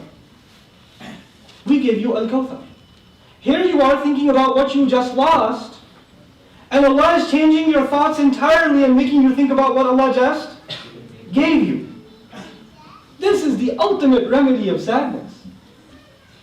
You just think to yourself, Allah has given me a lot. Allah is telling His Messenger, in the hardest of times, I have given you the ultimate abundance. What more could you possibly? Al-Kawthar, you can't have more mubalagha than that. Al-Kawthar. Fawwa'al, so one of the rarest forms of the Arabic language. Kawthar. You can't have more than that. Some say it's the Quran. I've given you Quran. Why are you sad? What treasure, what could you possibly be missing in life once you have my book, my word? The Prophet has told sallallahu alaihi wasallam. Quran itself is the remedy for sadness. When Allah is speaking. When Allah is speaking to you and me. That is a remedy of sadness. What more could we ask for? And then Allah, and by the way, when you become grateful, what's the show of gratitude? The show of gratitude is salat. فَصَلِّ لِرَبِّكَ. And what's a show of celebration? Slaughtering an animal. Party. One house. Sacrifice an animal. Don't even worry about your enemy. Inna shani'aka huwa al-abtar. Your enemy, I'll deal with him. You just worry about praying and focus on the good I've given you. Just think about that. And your sadness will go away. The Muslims will have to learn these remedies from the Quran. These are not going to come to you. I can talk about this. But it's not going to stick with you. What will stick with you is your relationship with the Quran. And when Allah removes your sadness from the Quran, when you personally become like, you have an emotional attachment to this word, to the word of Allah. When that happens for you, you will not be overwhelmed by sadness. Sadness will come and Allah will take it away. Then it will come and Allah will take it away again. And it will come and Allah will take it away again. It's not like when Allah said to the Prophet ﷺ, "Inna a'tainaka al-Kawthar," He never experienced sadness again. He did, but Allah kept taking it away, and taking it away, and taking it away. So the Quran itself is a remedy. And if you have a distant relationship with the Quran, I don't know, then maybe some pills. Try what the people who don't believe in Allah, you know, the people of ya'is, the people of hopelessness, people that don't have any hope. Those people can resort to any measure they want to get rid of their sadness. You know what people do to get rid of their sadness nowadays? They play video games. That's what they do. They shoot drugs. You know, they smoke weed. They take hallucinogens. They drink. They go to clubs. So they can listen to brain-numbing music all night, so they don't have to actually think about how miserable their life is. Even if they're going to throw up the entire next day, it doesn't matter, because at least now they don't have to deal with their sadness. Their sadness is eating away at them. It's eating away at them. And Allah Azza wa Jal gave us a solution for all the forms of sadness in His book. If we just asked Allah for it, if we just did, we'd be a happy people. I tell you, the world could use the optimism the Quran has to offer. It really does. But the world will not see it until we exhibit it. Why would anybody be curious about the Quran if the people of the Quran are always frowning? Honest to God. I lived in New York a long time. I went to high school here. I left here, 4 or 5 years ago. I didn't know that there was such a thing as Muslims just normally smiling. That was a new experience for me when I left here. That wasn't the norm. Guys, what is with it? Everybody else in the city is miserable and they have plenty of reasons to be. The smog, the pushing around in the subway, everybody else trying to cut you off, people, the parking meter and whatever. You got all the reasons to be upset. It's cool. But you're Muslims.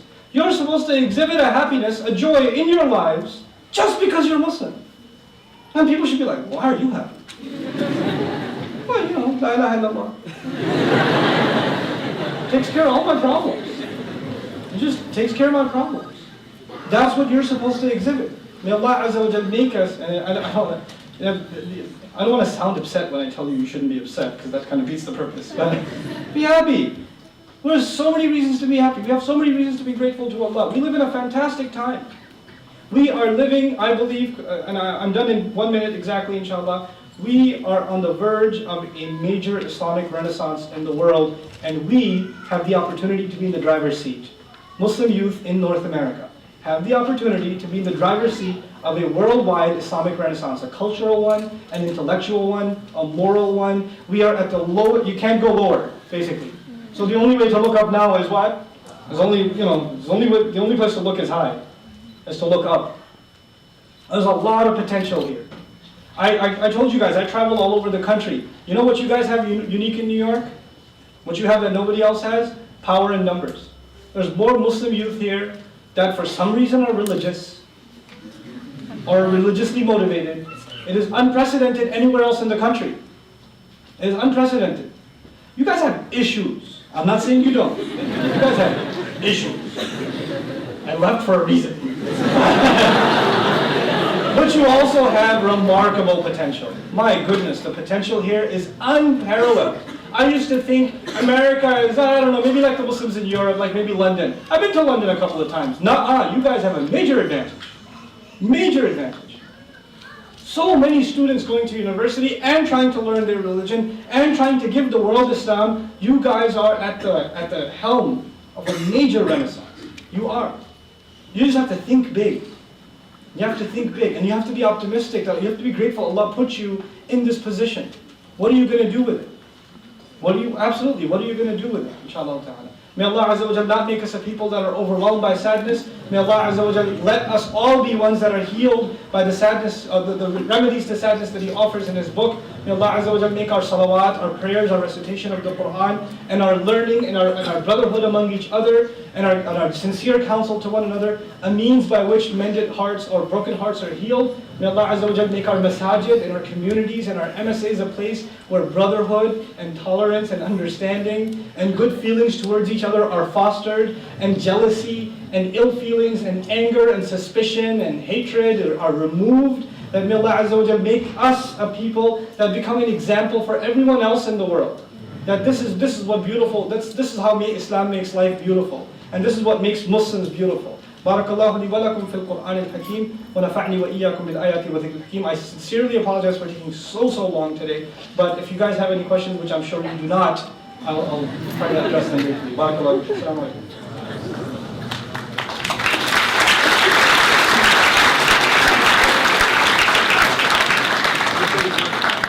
Jazakallah khair, Brother Nouman. So I'm sure you guys, basically the procedure we're going to have for Q&A is that you raise your hand. We have volunteers going around handing out the index cards and pens. So you raise your hand, they're going to give you an index card, they're going to give you a pen, you give the index card back to them, and they'll bring it up here to us. So with that being said, while you guys are writing your questions and while you guys are getting the cards and stuff, I have a few announcements to make.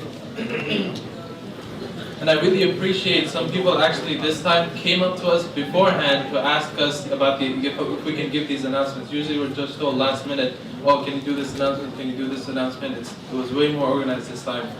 So Turning Point for Women and Families is having their 5th annual leadership program next month. So, and please listen to this very carefully because I think this is very important for Muslim sisters especially. Their program is called Mecca to Manhattan, Muslim Women Moving Mountains. It's an 8-week workshop series for Muslim girls ages 13 to 20. They'll feature different Muslim professional women every week, and this is a unique opportunity for Muslim girls to relive the legacy of Muslim women as leaders of their society. The space is extremely limited, and the deadline to apply is actually tonight. So you can contact Sister Maha Akhtar. So if she could raise her hand or something, right there in the corner, Sister Maha Akhtar is right there. So she's organizing this, she's taking charge of this. So if you guys want to apply for this, if you are interested, go to her and speak to her, inshallah. Another announcement that we have is that we have events coming up. Coming up, more events from QCMSA. One event is a leadership workshop. The title is, Are You ready to lead, with a question mark. A lot of times what we see is, in my experience with the MSA, is that we have hundreds and hundreds of volunteers, literally hundreds of volunteers, but nobody is really there to take an initiative, to lead them, to organize them, to be there to support them. So you can have 100 volunteers, but if there's no leaders there, it's not really going to work. So we have a workshop. Muhammad Abbasi is going to be the speaker. It's going to be February 13th. Guys, please, can you keep it down a little bit? The event is not ended yet, guys. So if you want to leave, do it quietly, please. So there's a lot of people here. If you make a lot of noise, it's going to be, if everybody starts to make noise, it's going to get really loud in here. So February 13th will be our leadership workshop. It's going to be from 12:15 p.m. to 1:30 p.m. If you guys are available, please do come by. There's going to be free food, and Muhammad Abbasi is going to be the speaker. Like I said, we need leaders in our community. We do have a lot of volunteers, but we have no leaders. A lot of volunteers without a leader, it doesn't really work out.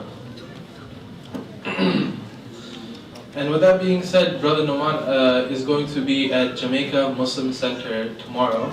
He extended his stay, alhamdulillah, in New York, so he's going to be in Jamaica Muslim Center. The event will be at 7 o'clock and it will be until 10:30 p.m. tomorrow.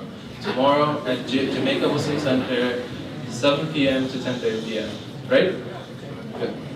Alright. So with that being said, if you guys have any, I haven't seen any cards come up here. I'm assuming his lecture was extremely great. Usually what happens if there's no questions is either the lecture was extremely great or like nobody understood anything. I hope it's not the second one, and I hope it's the first one. So, questions, please, come on. Guys, try to bring them up so Brother Nouman could read these questions.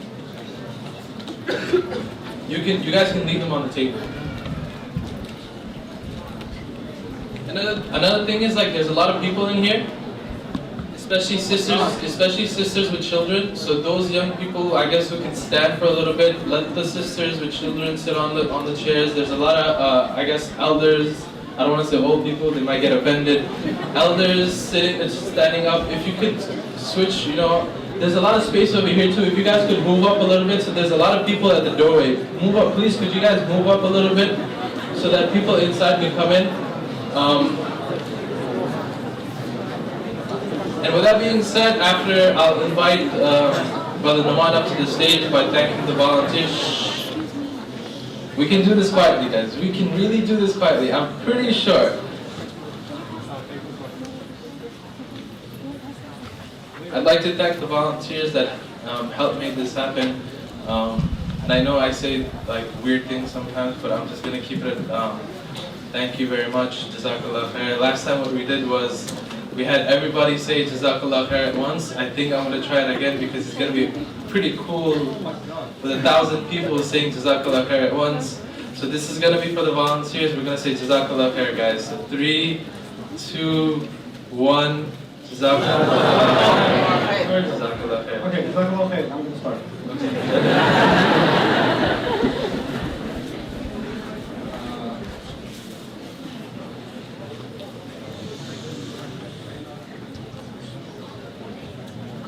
Okay, I agree that we have many motivated students with lots of potential, but as you may be aware, New York Police Department spying on Muslim students has placed much fear and suspicion in our hearts. To further our aspiration, how do you suggest we deal with these situations?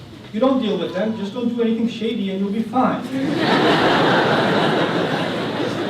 your opinion, what is the best way to convince someone that there is a God? You don't convince anyone there's a God, that's already there. What you can't, when you start going into the scientific or the logical or this or that, then it just becomes an endless debate. What you can do, debates are bad always. They're always a bad idea. There's rarely an occasion where debates are a good idea. And that's not to be, never confuse debating with da'wah, because that's not da'wah. Da'wah by definition means invitation. You don't invite someone to your house to debate with them. So there's two different things. However, there are some good books that I recommend for people that are having agnosticism, atheism, that type of tendency. There's a book, I think it's available on Amazon now, It's called God, Islam, and the Skeptic Mind. God, Islam, and the Skeptic Mind. I believe the author is Sayyid Faiduddin, or Sayyid Faiduddin. I think it's a brilliant work. He's a professor of anthropology, a Muslim professor of anthropology that traveled all over the Muslim world and did interviews with Muslim youth who were having agnostic types of issues and ethical issues with Islam. And he outlined them and dealt with them in easy language, even though he has a pretty extensive background in theology and in the philosophical arguments for Islam. So I think it's a good resource for Muslims, or even non-Muslims that are having that sort of issue. Some question. What is the I love this one. What is the way to get married right now?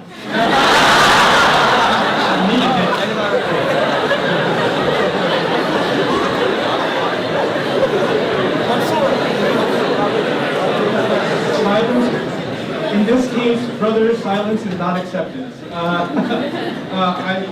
don't know what to tell you. I don't know. Make lots of dua. Yeah, that's all dua. I can't even. Don't like try to go with torn clothes, sit under a tree, and like make dua. And somebody will show up and offer you a job and daughter. That's not gonna happen. But yeah, it was a great question though. I'm gonna frame that.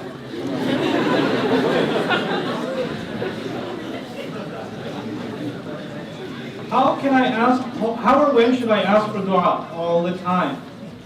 Especially in sajda, that's a great time. Before breaking fast, that's a great time to. Since complaining is allowed, are there any etiquettes to whom I complain? Look. Let's just categorize complaining. That's an important question. Let's break complaining into two parts. Okay, complaining as in criticizing, and complaining as in, seeking desperately for help. Right? And the latter is not only permissible, it's actually a beautiful thing. It's a show of love to Allah. Ya Allah, I got this problem. I don't know who else to turn to. You're the only one who can help me. You're still complaining, but you're actually pleading more than complaining. Okay? But complaining as in, come on, Ya Allah, how come I didn't get a raise? What's that about? I thought you were like a razit. How come brother operate? I can't get married right now. That is not allowed. That's not healthy. That's actually complaining. The bad type of complaining is actually the opposite of being grateful. And being grateful is at the core of our religion. Like if we are to be defined with certain qualities, one of the first qualities we have is we are a grateful people. That's what we are. So we're in a consumer society where the cool thing to do is critique things, right? So we are constantly in a mode of complaining.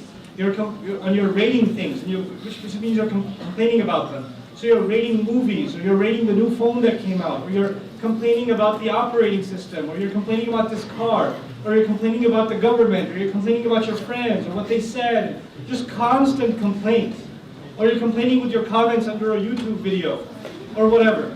You're complaining, and that state, it keeps you from being a grateful person. So that's not a healthy road to go down. And unfortunately, that's very common among us. What's the stance of Islam when it comes to music?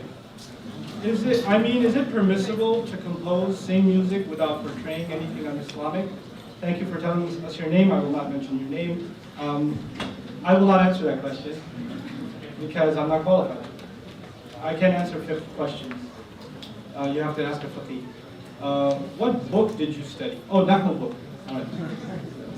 God. But anyway, what Nahu book did you study? Several. I studied Nahu sort of an untraditional way with my teacher, and then I studied Nahu al-Wadih. I'm also very impressed with the Nahu works of Dr. Fadl Salih Hassan-Narai, his PhD thesis, Al-Balagha 'inda al-Zamakhshari, Al-Jumlat al-Arabiyya, Binayat al-Kalima, Binayat al-Laf. He's got several theses, and all of them are very powerful, very beneficial works. There's actually Ustad Abdul Ghani from the Muslim Center, the Imam of Muslim Center, gave me a gift a long time ago, which helped solidify my foundation in Arabic. It's called Al-Mu'in fil Qawa'id wal I'rab. I think it's published out of Lebanon. Good, excellent book. In Canada, there's a bookstore. I don't know. I keep getting these gifts, so I don't really know where I can tell you to buy them. But there's a dictionary of the Quran, Arabic to Arabic, called Al-Qutuf. And Al-Qutuf at the end, the last section of Al-Qutuf is actually the grammatical implications of certain words and structures. It's a really comprehensive index. But my favorite book on Arabic grammar of all time, by far, is actually in Urdu. It's called Qawaid-e-Zaban al-Quran. It's in 2 volumes, about 2,000 pages altogether. It's the ultimate encyclopedia of Arabic grammar, and it is just a work of beauty. And it was done by an uncle in Canada who moved to Islamabad. May Allah protect him. Why did Maryam wish that she never existed when she was sad? She was more, distressed when she was sad, and those were words of desperation. And when people are desperate, they say things, and these words are captured in the Quran to just illustrate how human people are. When people are in that kind of situation, they say, I wish I never existed. This is actually similar to even, and this is, by the way, it's tied more to her humiliation when she goes back and what people are going to say. And similarly, the humiliation that Abu Bakr Siddiq radiallahu anhu was afraid of when he would stand in front of Allah made him wish he was a blade of grass, which is the same as saying he wishes he didn't exist. But that did not mean she had suicidal thoughts. This was her way of saying, I wish I didn't have to face people. I wish I didn't have to face this circumstance. It's so overwhelming for her. My wife doesn't pray and spends most of the time trying to plan fashion shows and girl parties. As her husband, this gets me sad, which turns into anger. He's advised both of us. You guys need to see a counselor. No. Not a joke. You guys need to see a counselor. This is not resolved in the QA session. You guys need to, if you're not compatible and it's not working, then obviously there's love in every marriage, and you have to do everything to make a marriage work. And it's not just about what's religious and not religious. It's about making both people emotionally happy with each other. Counseling is sometimes the only option. And I know we think counseling is taboo and people that are sick in the head need counseling. That is not true. Seeking counseling is actually a sunnah of the Prophet ﷺ, so it's not beneath any of us. The Prophet ﷺ had an argument. He had an argument with Aisha radiallahu anha, and they couldn't resolve it. So she said, we need a counselor. And he said, okay, who do you recommend? She goes, you pick. And so he said, okay, let's get Zubayr. And she said, no, he loves you too much. Like, you can't have Zubayr. So he said, okay, let's pick your dad, Abu Bakr. She said, fine. So he came.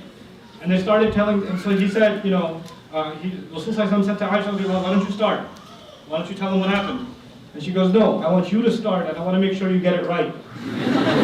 Look, he's the Rasul of Allah, but he's a husband in the house. You're like, how could she say that? He's his wife. This is a very family situation. These are human beings. So she says that. And Abu Bakr as-Siddiq is not, he cannot take the Abu Bakr hat off. Right? He's not a father-in-law ever anymore. He's basically only the right hand of the Messenger. So he sees his daughter speak like that to the Rasul of Allah. He tries to grab her neck and strangle her. You speak to Rasulullah this way, and the Prophet ﷺ had to break it up and kick him out of the house and say, okay, we can handle this ourselves. And the problem disappeared after that. But the point of it is, even the counselor to humanity said we should get a counselor. The counselor to humanity said we should get a marriage counselor. What is that telling you? It's not beneath you. It's not humiliating. It's not embarrassing. And I urge some of you young men and women that are going into the psychology field, pursue counseling. It's a dire need of the ummah. It's a dire need. Youth counseling, marriage counseling, and study it from the Islamic perspective, inshallah. By the time you guys graduate and get your higher credentials, hopefully institutions for learning that stuff from the Islamic perspective will be in place. And I pray for that, because we have to develop those institutions. Anyhow, could you come to my school? Please email me. No. Sorry, I can't come to your school. I can't even go to my kid's school. Is there available discussion or are there resources beneficial for youth that want to be leaders? You shouldn't want to be a leader. You should just have qualities of leaders. And then leadership just comes. Wanting leadership is not a good thing. But there are plenty of things you can learn that can instill good leadership qualities in you. Actually, the Imam of our masjid, Imam Zia from Irving, Texas, wrote a thesis on leadership in Islam. Pretty cool book. Qualities of leadership, best practices for Muslim leaders in any capacity. I did a series, I think it's up on YouTube. It's on our podcast too. It's called When Muslims Work Together. And it's an outline for Muslims to be able to do organizational work and get good leading habits too. When you come into Brooklyn College, I don't know. Is there any example in the Quran and Sunnah about two potentials getting married and then things not working out? Actually, but things not working out, the examples are the wife of Lut, the wife of Nuh, Fir'aun's wife wouldn't work out. Yeah, that was kind of obvious there. There are actually also really evil couples that worked out, like Abu Lahab and his wife worked out pretty well, but they're working out in Jahannam now, so that's okay. That's cool too. There's actually marriage, the marriage of Zayd radiallahu anhu, which is described in Surah Al-Ahzab, Surah number 33, the only companion mentioned by name, who married a good woman, a good sahabiya, but he came from a different class of society and she was from a different class of society, and they had different cultural background and different lifestyle that even happened in the Sahaba's time. So it didn't work out at the end, and he kept begging the Prophet ﷺ to let him divorce his wife, but the Prophet kept turning him down because it was the Prophet ﷺ's recommendation that they should get married, which is another awesome lesson. Just because a sheikh recommended somebody doesn't mean it's going to work out. You can't blame the sheikh later. The Prophet recommended this marriage, but it didn't work out in the end. She just couldn't reconcile the two different lifestyles. Even though they're both Sahabis and they're both great. Just because you're good Muslims doesn't mean you're compatible either. That's the other cool thing here, right? He has a lot of taqwa, doesn't mean he's going to work out for you. You can still hate his guts, or not like him, or whatever. It can still happen. So spirituality and compatibility are two different things, right? So there's the example of that also in the Quran. The only marriage proposal process in the Quran, the only one, is how Musa got married. It's a great story. One of my favorites to tell in the whole Quran. Inshallah, I'll come back soon and tell you guys. It's really remarkable. Just the details in there on how the marriage takes place, the marriage process, which so many of you have trouble with. The Quran has pretty amazing insight into that subject through the story of Musa alayhi salam and how he got married. What type of sadness was exhibited when the Prophet ﷺ almost divorced his wife? That's the sadness when you suffer sadness from others, at the behest of others. It's disappointment also. And this is a part of huzn, that you can have that. Is there a specific reason why Allah subhanahu wa ta'ala chose to reveal the Quran in Arabic to the Arabs? Yes, there is, but this is not the lecture for that conversation. Where can you find those du'as from Musa alayhi salam? That's a good question. Surah Al-Ma'idah will have those du'as for you. Surah Al-Qasas, you know the one about moving on with life? Wait, slow down. Okay. Surah Al-Ma'idah, 5th surah, 28th surah. How about that? Is that easier? Yeah, and Surah Al-Ma'idah is really long, so you'll have fun looking for it. And Surah Al-Qasas is only 10 pages, so you'll find it easy. Okay. Surah Al-Qasas, 28. Assalamu brother Nouman, this is Bilal from Bayshore. What's up, Bilal? Welcome back. Thanks. You define Rahmah beautifully. How can we translate it in words other than mercy? I don't know. That's why I had to explain it for 20 minutes, bro. If we say love, yeah, it includes love. Or does that just imply mawadda? Yeah, love does imply mawadda and hope. But even hope is such a cool word in Arabic. You know, hope actually means to fill a container. Actually, literally means, habba, Old Arabic means to fill a container. Also means a seed, because a seed grows into something. Love is defined as something that grows, as something that fills you. Beautiful. Anyhow, and some say it comes from Farsi. Some say the word hope in Arabic comes from Farsi. It's a really interesting word. What is the solution for brothers and sisters that have haram relationships? The solution is to have halal. Solution. Dude. Okay, I'll just be upfront with you. This is not a relationship session, but I'll just say a one-liner. If you like it, you like it. If you don't, you don't. If you like the girl and you're talking to her and you feel bad about it, if you don't have the guts to go talk to her father about it, leave it alone and walk away. But if you really love her, then you'll man up, and you'll tell your parents, and you'll tell her parents, and it's a yay or a nay, and you move on with life. Don't string her along and ruin her life and your own. Don't do that to yourself. Don't do that to her. If you love her, then you wouldn't want to cause her that kind of suffering later on and that humiliation to her family. So please man up. Okay.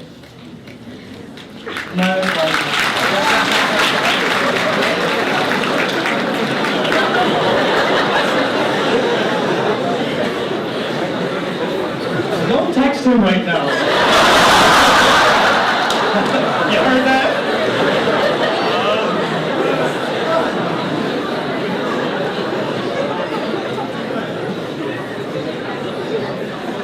Okay, so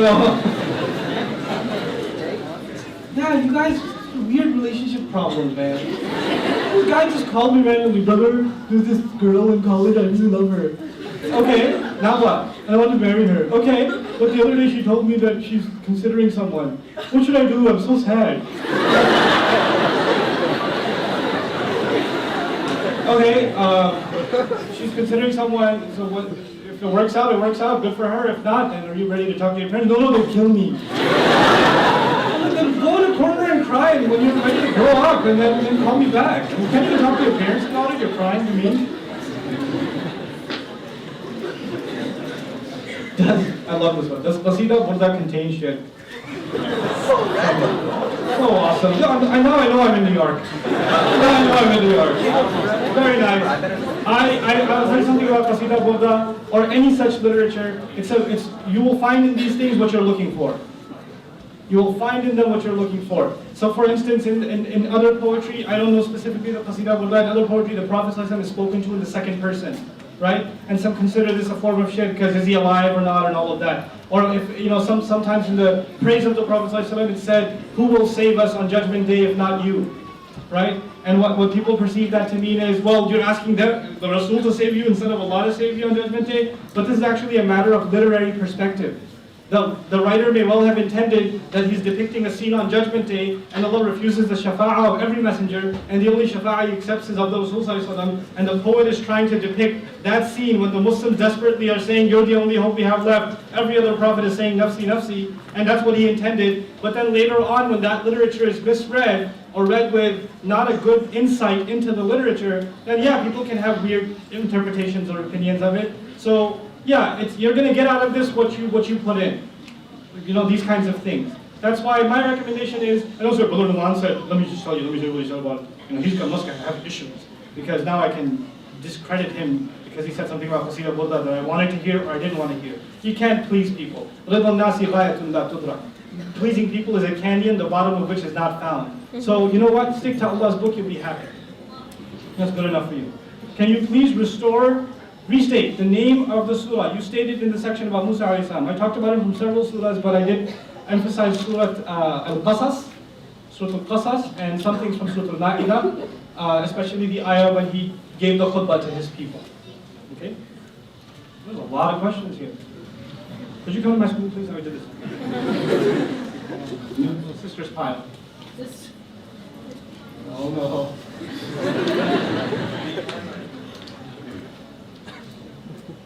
When family members are acting in an extremely negative manner, even dangerous towards one, how can that act after years of patience and pain? How can one act, I guess? Look, abuse is abuse. And Islam does not tell you to be patient against abuse. If you're being abused, then you have to take action and do something about it. It doesn't matter if it's from your parents, or from your husband, or from your wife. You have to take action, you have to protect yourself. It's a matter of sometimes protecting children. You have to do whatever it takes to protect the children. Safety comes first. And if there are situations of danger, then don't say there's a religious verdict or you're not a good Muslim if you spoke up about it or you tried to do something about it. There's no such thing. That's entirely bogus. It's entirely bogus. There's no such thing. It's dumb that you might think that some wife is being beat by her husband and she goes to the imam and the imam says, well, it's just ibadah for you. You should just have sabr. No, that is not this religion. I don't know what religion that is, but it's not Islam. It's not Islam. We have no tolerance in our religion for abuse. There is none. The words of the Prophet ﷺ against abusers are very harsh. The Prophet ﷺ wouldn't even tolerate abuse against an animal. Rasulullah cursed the one who, he saw the smack mark on a donkey, and he said, may Allah curse the one who did this. He couldn't stand an animal being slapped on the face. An animal being slapped on the face. It's not something that we take lightly. And that's physical abuse. It's not a joking matter. Seek help. And even if it's a non-Muslim, are you going to go to the kuffar for help? Yes, go to the kuffar for help, and Muslims are not helping you. And if they're professionals are helping you, then seek the help. Seek the hotlines. If you can find a Muslim counselor, well and good. But protect yourself, protect your children, and do not allow abuse in the family, and don't let it go quiet. Don't let it go quiet. It is not something we can tolerate at all. This is the kind of thing that destroys a society from within when it's not addressed. It's a car. Why did Musa alayhi salam kill and why? That's a story to be told. That's a long one, but it's a really fantastic story. I can't tell you now. It'll take me out. Would you say there's a need for Islamic counselors? No. You should have said, did you say there's a need for Islamic counselors? Because I did. How would one go about this? By studying counseling. I believe Western sciences, psychology and counseling have a lot to offer in this area. And Islamic counseling is now only coming to light. There are very few institutions, like there's a no relation to Bayyina, but Bayan Institute that's out in California that's offering a 2 years Islamic counseling program. It's sort of like a master's degree.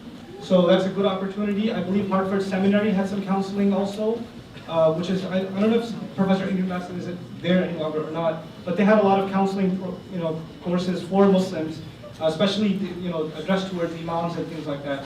So there are opportunities like that available to you, inshallah. If a spouse is abusive, do we make dua to stay with them, or dua to leave them? This is not a matter of dua, it's a matter of action, sister.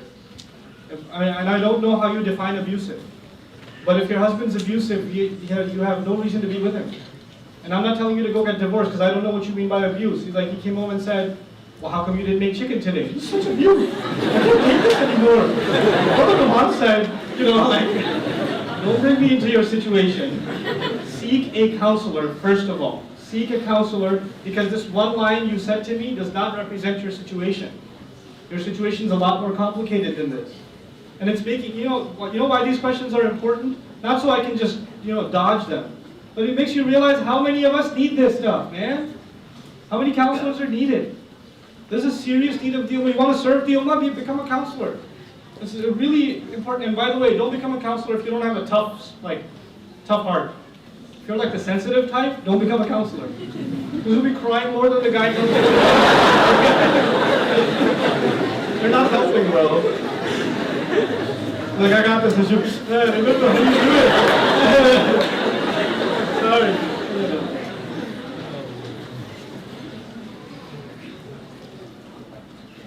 Okay, this question is being a serious issue. This question is being asked by someone who was in an abusive marriage and is now a struggling single mother. I know that Allah has blessed me in so many ways, but I can't help but feeling so sad that I thought I did everything right before marriage and I still ended up like this. How can I battle these thoughts? I haven't prayed in so long. You need to start praying and you need to start thinking that Allah Azza wa Jalla put you in such a tough marriage and you survived it. And there are so many people who would not have survived that. And Allah does not put anybody in a test that they can't handle. That marriage that you passed and that huge mountain that you crossed and scaled is a testimony to your strength. You shouldn't be sad about that. You should be grateful to Allah that He made you stronger. And you can deal with any problem in life now because you've passed through the hard part already. You should be optimistic. The clouds are gone, the sun is shining now. This is what you should be grateful about. And you did everything right. That's not, so why didn't things work out around you? Look, that is not how the world works. You can do everything right and nothing will go your way. There's no formula in Islam or by Allah's design that you do your part and everybody else will do their part. That would be an ideal world. We don't live in an ideal world. The messengers did their part, but they weren't depressed after 10 years or 900 years of preaching and saying nobody's listening. No, they kept on going because Allah said, you just do your part. Don't worry about anybody else. Don't worry about anybody else. The Prophet ﷺ would give his khutbahs, his talks. Nobody's going to give a better lecture than the Prophet. Nobody listened. Can you imagine? Nobody listened. And Allah gives him a lecture then. Allah gives his messenger a lecture. Just you just remind. You're just there to remind. Don't worry about what people do or not. You just do your part. You're not in control over them. I'm not going to ask you about what they did. I'll ask you about what you did. Allah will ask you about how you handle the situation. And wallahi, if Allah has given you that strength and you've recuperated from it, stop blaming Allah for what happened. Turn to Allah and be grateful that you are out of it, that your children are now in a better situation than they would have been otherwise. And may Allah Azza wa Jalla take that suffering that you had and make it a means of forgiveness for all the sins that you've had in your life and make that a means of barakah in the lives of your children. But really, use that as an experience to get closer to Allah Azza wa Jalla. And it doesn't matter if you've prayed so long, tonight you'll pray. Is a marriage done without a girl's consent valid? Fifth question, but it should have the girl's consent. I don't know where that came from. ماذا تفعل مع الحزن على هذه الأمة؟ ما هو الجد؟ Seriously?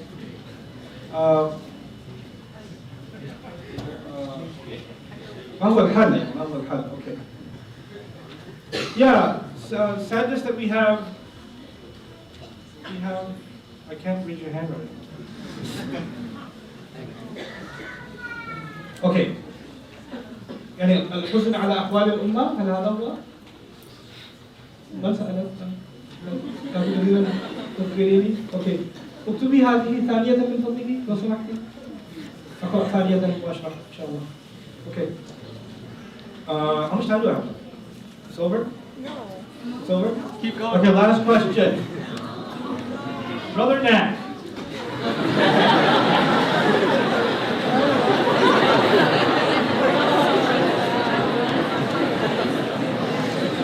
I am a student attending high school. I'm very, very interested in the Bayna dream. Can you please give me some suggestions as to how I can raise the money I will need for the studies? Jazakallahu khairan, may Allah bless you. If you're really, really interested in dream, don't worry about the money, it'll come. What you need to worry about is memorization of Quran. Don't even think about the dream program if you haven't memorized Surah Al-Kahf at least. That you're reading like a pro. I'm not saying tajweed, but you don't stop on any letter. Your reading is flawless. And after next year, because you're still in high school, after next year, I'm not going to lower, but raise the requirements for joining the dream program. So you will have to have at least 100 hours of Arabic study off of one of our resources online completed before you come. So when you come, I turn you into a monster. So I don't want to take like mediocre students. I want to take top-notch students and beat them into shape. That's what I want to do. This right here is Brother Nat. Back on campus is Ustad Nouman. Ustad Nouman is a tyrannical ruler. There are students that cry in my class, and it's not because it's a spiritual experience. It's not because I beat this stuff into people. There are people that drop out of the program because they can't take the intensity. There are people that cry and come and meet with me and cry, it's too much, I can't take it. And I said, you will take it, and you will go on, toughen up, and get out of here. Do that to them.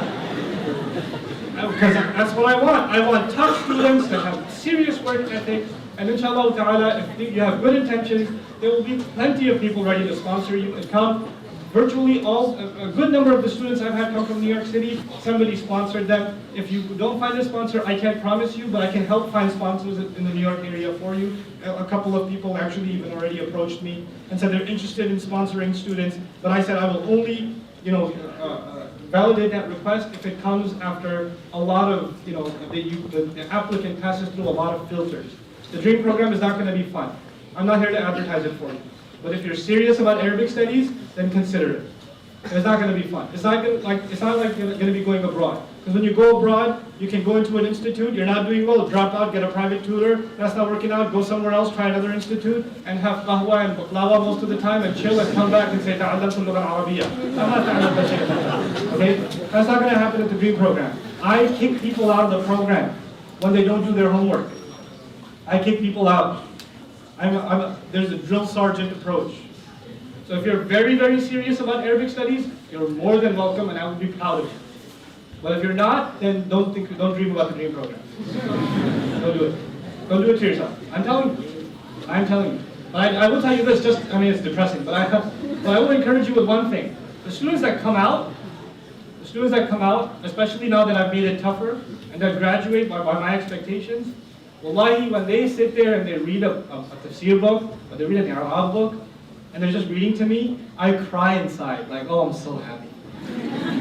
Ya Allah, just put barakah. I make dua for these students when they're reading. Because I knew this kid 4 months ago, and he didn't know a word, and now he's reading an Arabic tafsir, and he's explaining it to me in Arabic. And I'm just sitting there listening, going, wow. This is testimony on Judgment Day right here. This guy, But then that's all inside. Then outside I yell at him. That's how I do it. Okay, so that was the last question. Time is up. I really, really enjoyed coming here, alhamdulillah. Thank you, Queens MSA, for putting this together. I'm going to save all of these questions, and I'm going to try to read through all of them, inshallah. And they will actually probably help inform my future talks and khutbahs. Because I like to give khutbahs relevant to what people's concerns are. So I'll look at these carefully, inshallah. Even if I didn't get to answer your question, maybe it'll show up on YouTube. Guys, please stay in your seats actually. We need to be careful in how we let people out. Please, just sit down for 2 seconds. People, Sit. guys. I know you're Muslim. It's okay. The people in the back, they need to exit first, so the sisters from the back can exit. And the people over here, they need to make room. If they want to exit, please exit. If they don't want to exit, please make room for people to exit. With that being said, brother. Okay. As you're exiting, can I make 2 announcements? Sure. Okay, 2 announcements, guys. That's all I'm going to do. 2 announcements, I promise.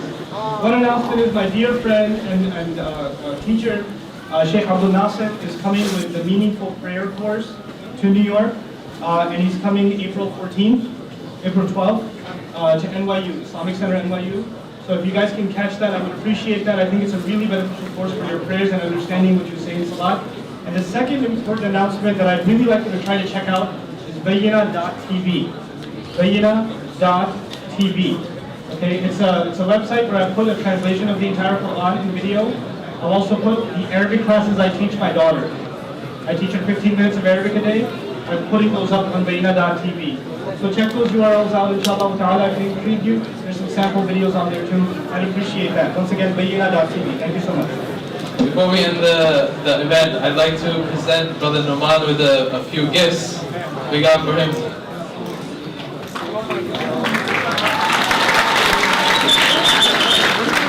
We got him games for his daughter, so they won't come at him with 6 stomachs too often. So hopefully that helps out. And again, when it comes to the exit process, please, brothers in the back, leave so the sisters can leave. Leave, seriously, go. Get out. And the brothers in the front, please leave and exit so the sisters can leave. Sisters, I'm sure, have to leave. It's more important for them to leave right now.